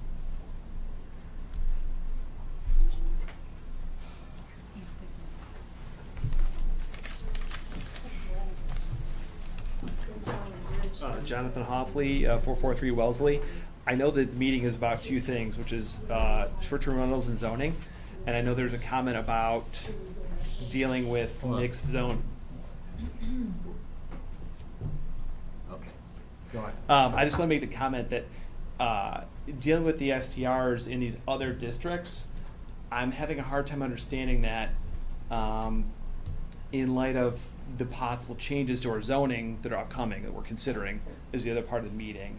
So that's just the one question I had as a resident. Like, if we say in our current zoning, you know, there are areas that might be in question as commercial or mixed or whatever, if those areas are going to be changing upcoming, would people be, you know, not anticipating STRs that could end up in those areas? So does that make sense? I don't think we're anticipating. Do you want to answer that? I don't think we're anticipating a lot of. I'll just say that I hate to make absolute statements. No, it's fine. I don't anticipate that we are changing zoning in any of the mixed-use areas. I know enough to be dangerous about the topic. I just the know zoning there's ordinance amendment that we're talking about is really simply bringing it into compliance with the new master plan. So the intent, there will be some changes, but it's not. The intention is to reorganize and bring it into compliance with the master plan. So, I mean, it's a valid question, but yeah, I don't just know there's unintended consequences. see that as an issue. Good Thank question.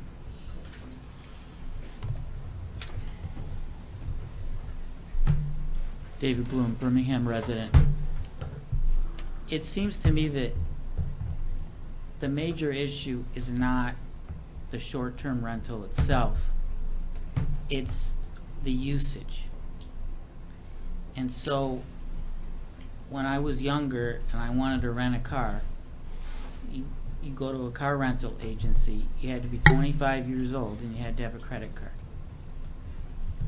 I'm wondering if bonding for a rental or a short-term rental, requiring insurance, putting some other restrictions on might incentivize having short-term rentals, or that might be good for the community, and then put some heftier fines and consequences on people that abuse that. And if something like that might not be a way to shut it down, instead of just having a blanket ban. And it would make more sense to have short-term rentals, I think, in commercial districts or downtown, in an apartment building maybe. But again, the mayor's point of how do those residents feel about it? And that's where the notice comes in. And I understand that there's a lot of pressure on trying to make a decision and getting it done quickly, but it also needs to be done the right way, and I think the planning board's doing a good job trying to do that and bringing good questions. And I think being a little bit cautious while still trying to fast track a decision is the best course of action. Thank you. Thank you. May I add something to what you said? I also, in addition to some of the other things that I know the platforms can require, you know, the minimum night stays, they can also require minimum age as well, and require that the ID and things like that be uploaded to. That's just something I wanted to add, that is, if the city says that they want to do that and the rep knows it, it won't even be allowed when they try to rent.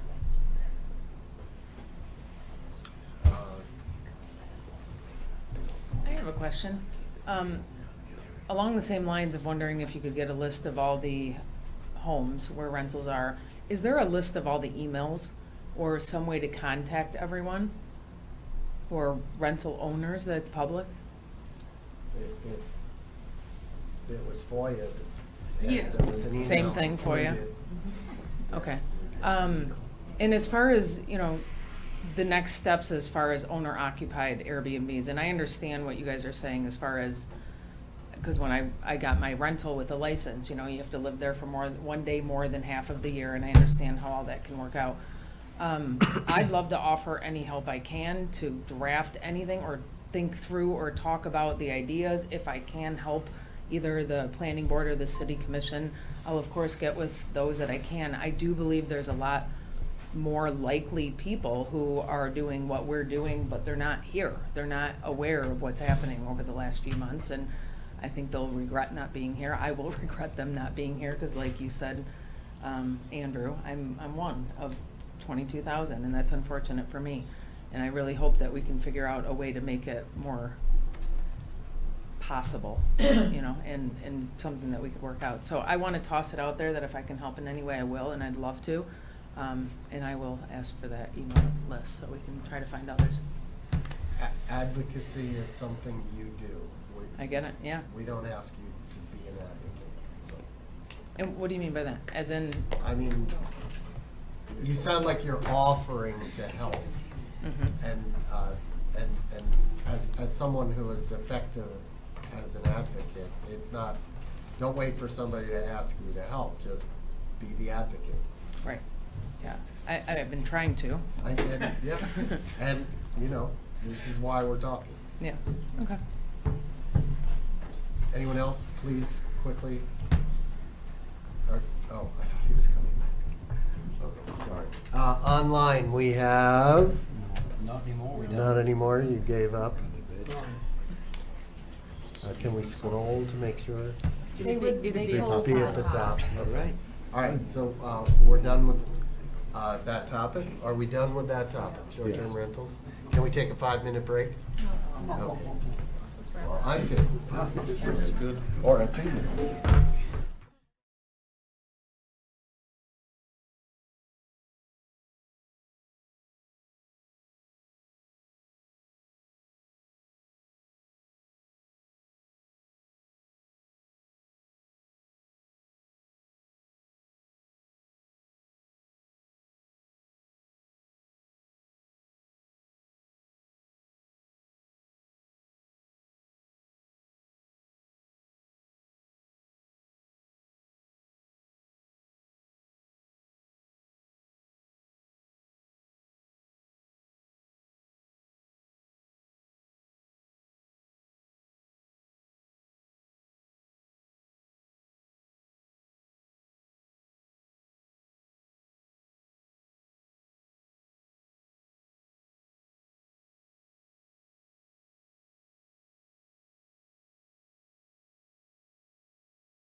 we're back in session. Bang. Nick or Scott? Nick to start, and I hope you'll forgive me for being a little bit blunt. This is not an unimportant project by any stretch of the imagination. It's of course very important. But I guess in the scheme of tonight, and specifically where we are in this process, it's a little bit awkward in terms of timing. We did promise you that we'd come to these joint meetings, and this would be a topic, because it's important. At this point, though, we have done a lot of work. It's been 6 months about. The consultant team, Hauser Levine, is off doing step 3, which is reviewing our existing ordinance, the 180-something page document in great detail, synthesizing that with all of the engagement they've done so far, and providing us with some preliminary recommendations. We're expecting those late June, early July. We don't have them yet. All I have for you is everything you've seen on the website, which I did update today with some summaries from the public engagements in April. So I'd like to just kick it back with you, to you, Mayor, to give me anything else, anything high level and concise that you might like to add to the conversation at this admittedly awkward point before we the rubber hits the road in a way and we start to get down to the real work. So Scott, anything to add? No, I don't. Thank you. Well, this could go quickly then. I guess my biggest question is with community engagement and how that's gone. I know that will continue, but you have it down here as one of the first 2 steps, project initiation and community engagement, as if it's sort of isolated. And I suspect it's not isolated, but it's begun. Ongoing. That's right, and that was kind of How is it going? How is it going on? As in, do you what's the feel like response the we're getting? community is sufficiently engaged? That's a hard question to answer. I think there's 2 sides to this coin. I think that Hauser Levine is meeting expectations in terms of what they've promised to us. And yes, although it's listed separately, just to be clear, community engagement is throughout the process. So the April engagement wasn't the first or last time that you'll be hearing about it. I think that we could always do a little bit better, of course. We've got a project website. We've been, as I mentioned, communicating through the newsletter and things like that. We're talking internally about getting a little more creative about our engagement, because when these types of things come out, the existing zoning ordinance analysis, for example, this is heavy stuff, this is technical stuff, and we want people to be able to ask questions and understand it, because that's the most important part of zoning. So we are working through internally on some creative ideas, I'll say, on how to improve our engagement outside of the scope of Hauser Levine's contract. So, I'll just add one more thing and then open it up. For me, it's like, I don't want people coming along at the last minute and saying, you didn't, I just heard about this. That happens a lot, right? And I Of don't course. know how you eliminate that, but that's what if you could eliminate that, community engagement would be perfect, right? You'll never eliminate it. Yeah, I can tell you we'll try our best, but that's kind of the insidious part about public engagement, is that's just a part of it. So we'll try our best, of course. And on top of that, zoning isn't exactly the most exciting project. Right. I shut my mic off. Zoning isn't. Zoning is not an exciting topic that the public is, you'll never get as many people to a zoning meeting as you did tonight. I guess if you can anticipate the types of things that are gonna set them off and bring them out sooner rather than later, right? Well, and 2, it's about the way you talk about it. So I can't just approach somebody and say, hey, do you think the minimum height standards in R2 is appropriate? You speak to them about how they feel and what they see in the neighborhoods, and then it's our job as professionals to translate that into something tangible. Yeah. So it's a lot about how you speak about it. Right. Commissioner Host? Yeah, this is actually piggybacking on the mayor. The first public outreach, I believe 10 people showed up. Am I exaggerating, or am I underestimating? It was 11? I think that's a fair figure. Okay. And what you're talking about is the And public open house. have just you for everybody to know. talked with our consultant about how that, in a sense, was a nothing meeting? You know, it didn't work out. And you're thinking creatively. That's why I I'm asking. suggested we're thinking creatively outside of the scope. Most of what you'll hear from not only House of Levine, but other zoning consultants like this or planning consultants, is that type of result is typical. Now, whether or not we accept typical is a different question, which I'm suggesting to you that I'm not so sure that we're going to accept, and it's why we're thinking creatively about how to get these types of conversations out a little bit better. So it might have been our first attempt, and we have learned from it, I would say. And I like to think that we would grow from something like that, and not to be repetitive, but do a little better, I'll say. So just a general observation on the community outreach side of things for communication. And this is not a criticism of how we do it. I think it's just an unfortunate change in reality. And I'll use the example of the community survey. So I had to ask, where do I find this public URL? Oh, it's put on social media. Well, I've been looking for it because I'm the one that asked for it. I never saw it come through, so I had to hunt it down. And then as far as communicating with people, I asked one of my neighbours, hey, have you filled out the survey? Oh yeah, I got something from the city. I threw it away. So it's the problem that I see is not a criticism of us trying. It's the problem that there is so much information just flooding everybody. It's like the emails I get from my kids' schools. Good grief. Like 4 a day from each school. I don't read them. If you want something important from me, call me. So the problem that we're seeing here is just too much coming at everybody. And we flood an awful lot of stuff out ourselves as well. I mean, the flip news, I read it. But boy, it gets kind of long at 35, 36 pages or whatever it is these days. We have to all figure out how to try and condense this down to key messaging. And the key messaging is probably sometimes less messaging. So that when it actually does arrive, it's more a case of, oh, what's this? As opposed to, oh, good grief, not another one. And that may be part of what we're seeing here, Nick, is just that flood of, read me as well. We're just done. I'm done. Yeah, and you're one of 22,000, to steal your phrase, because you stole it. Feel free to steal it. And I feel that way too, but I think there's plenty of residents in this town that have all the time in the world to read all the things that they get too. So it's got to be more than one approach. We've got to make Not arguing, I'm just giving a commentary on what I Yeah, think is failing in general, and it's nothing to do with the city as well. I point out for my kids' schools, both of them, it's the same problem. It's just a flood. It just kind of needs to be one thing for however we consolidate everything, and then just pick the major bullets out of it, and then I don't have a better solution. I'm just pointing out that is a problem overall, and that's why I think you're with the most exciting subject on earth struggling with an audience.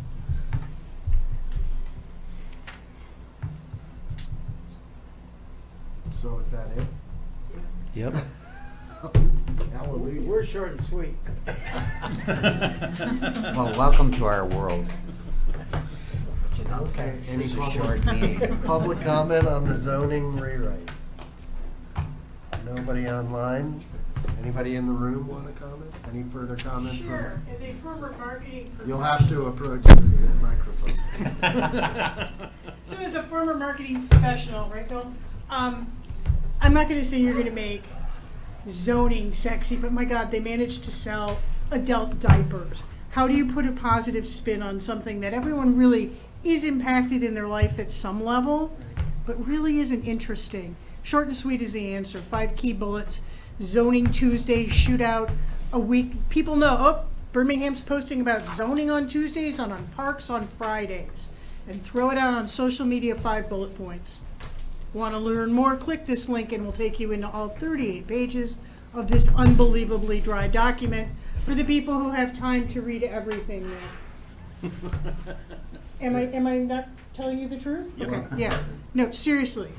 I do Look at it from marketing it. look at, seriously, adult incontinence products. If they're able to market those, you can market zoning. And I'm now going away. Thank you. So these proposals that are in front of the legislature to remove local control and dramatically change, you know, minimum lot sizes and things like setbacks. That's not directly related, but that's something that would get people. Oh. You think it's going nowhere, is that right? No, I just think it'll kill us. It would kill us. But my suggestion is maybe that's a way to draw people into the whole topic. Say, hey, by the way, we're doing this work on our zoning, which, by the way, might all be for naught if your state legislature does what they're talking about. Let's not go there. We'll be here another hour. Motion to adjourn? Motion to adjourn. Second. Okay, adjourn. All those in favor? Thank you, planning board. Yeah, I'm gonna charge you.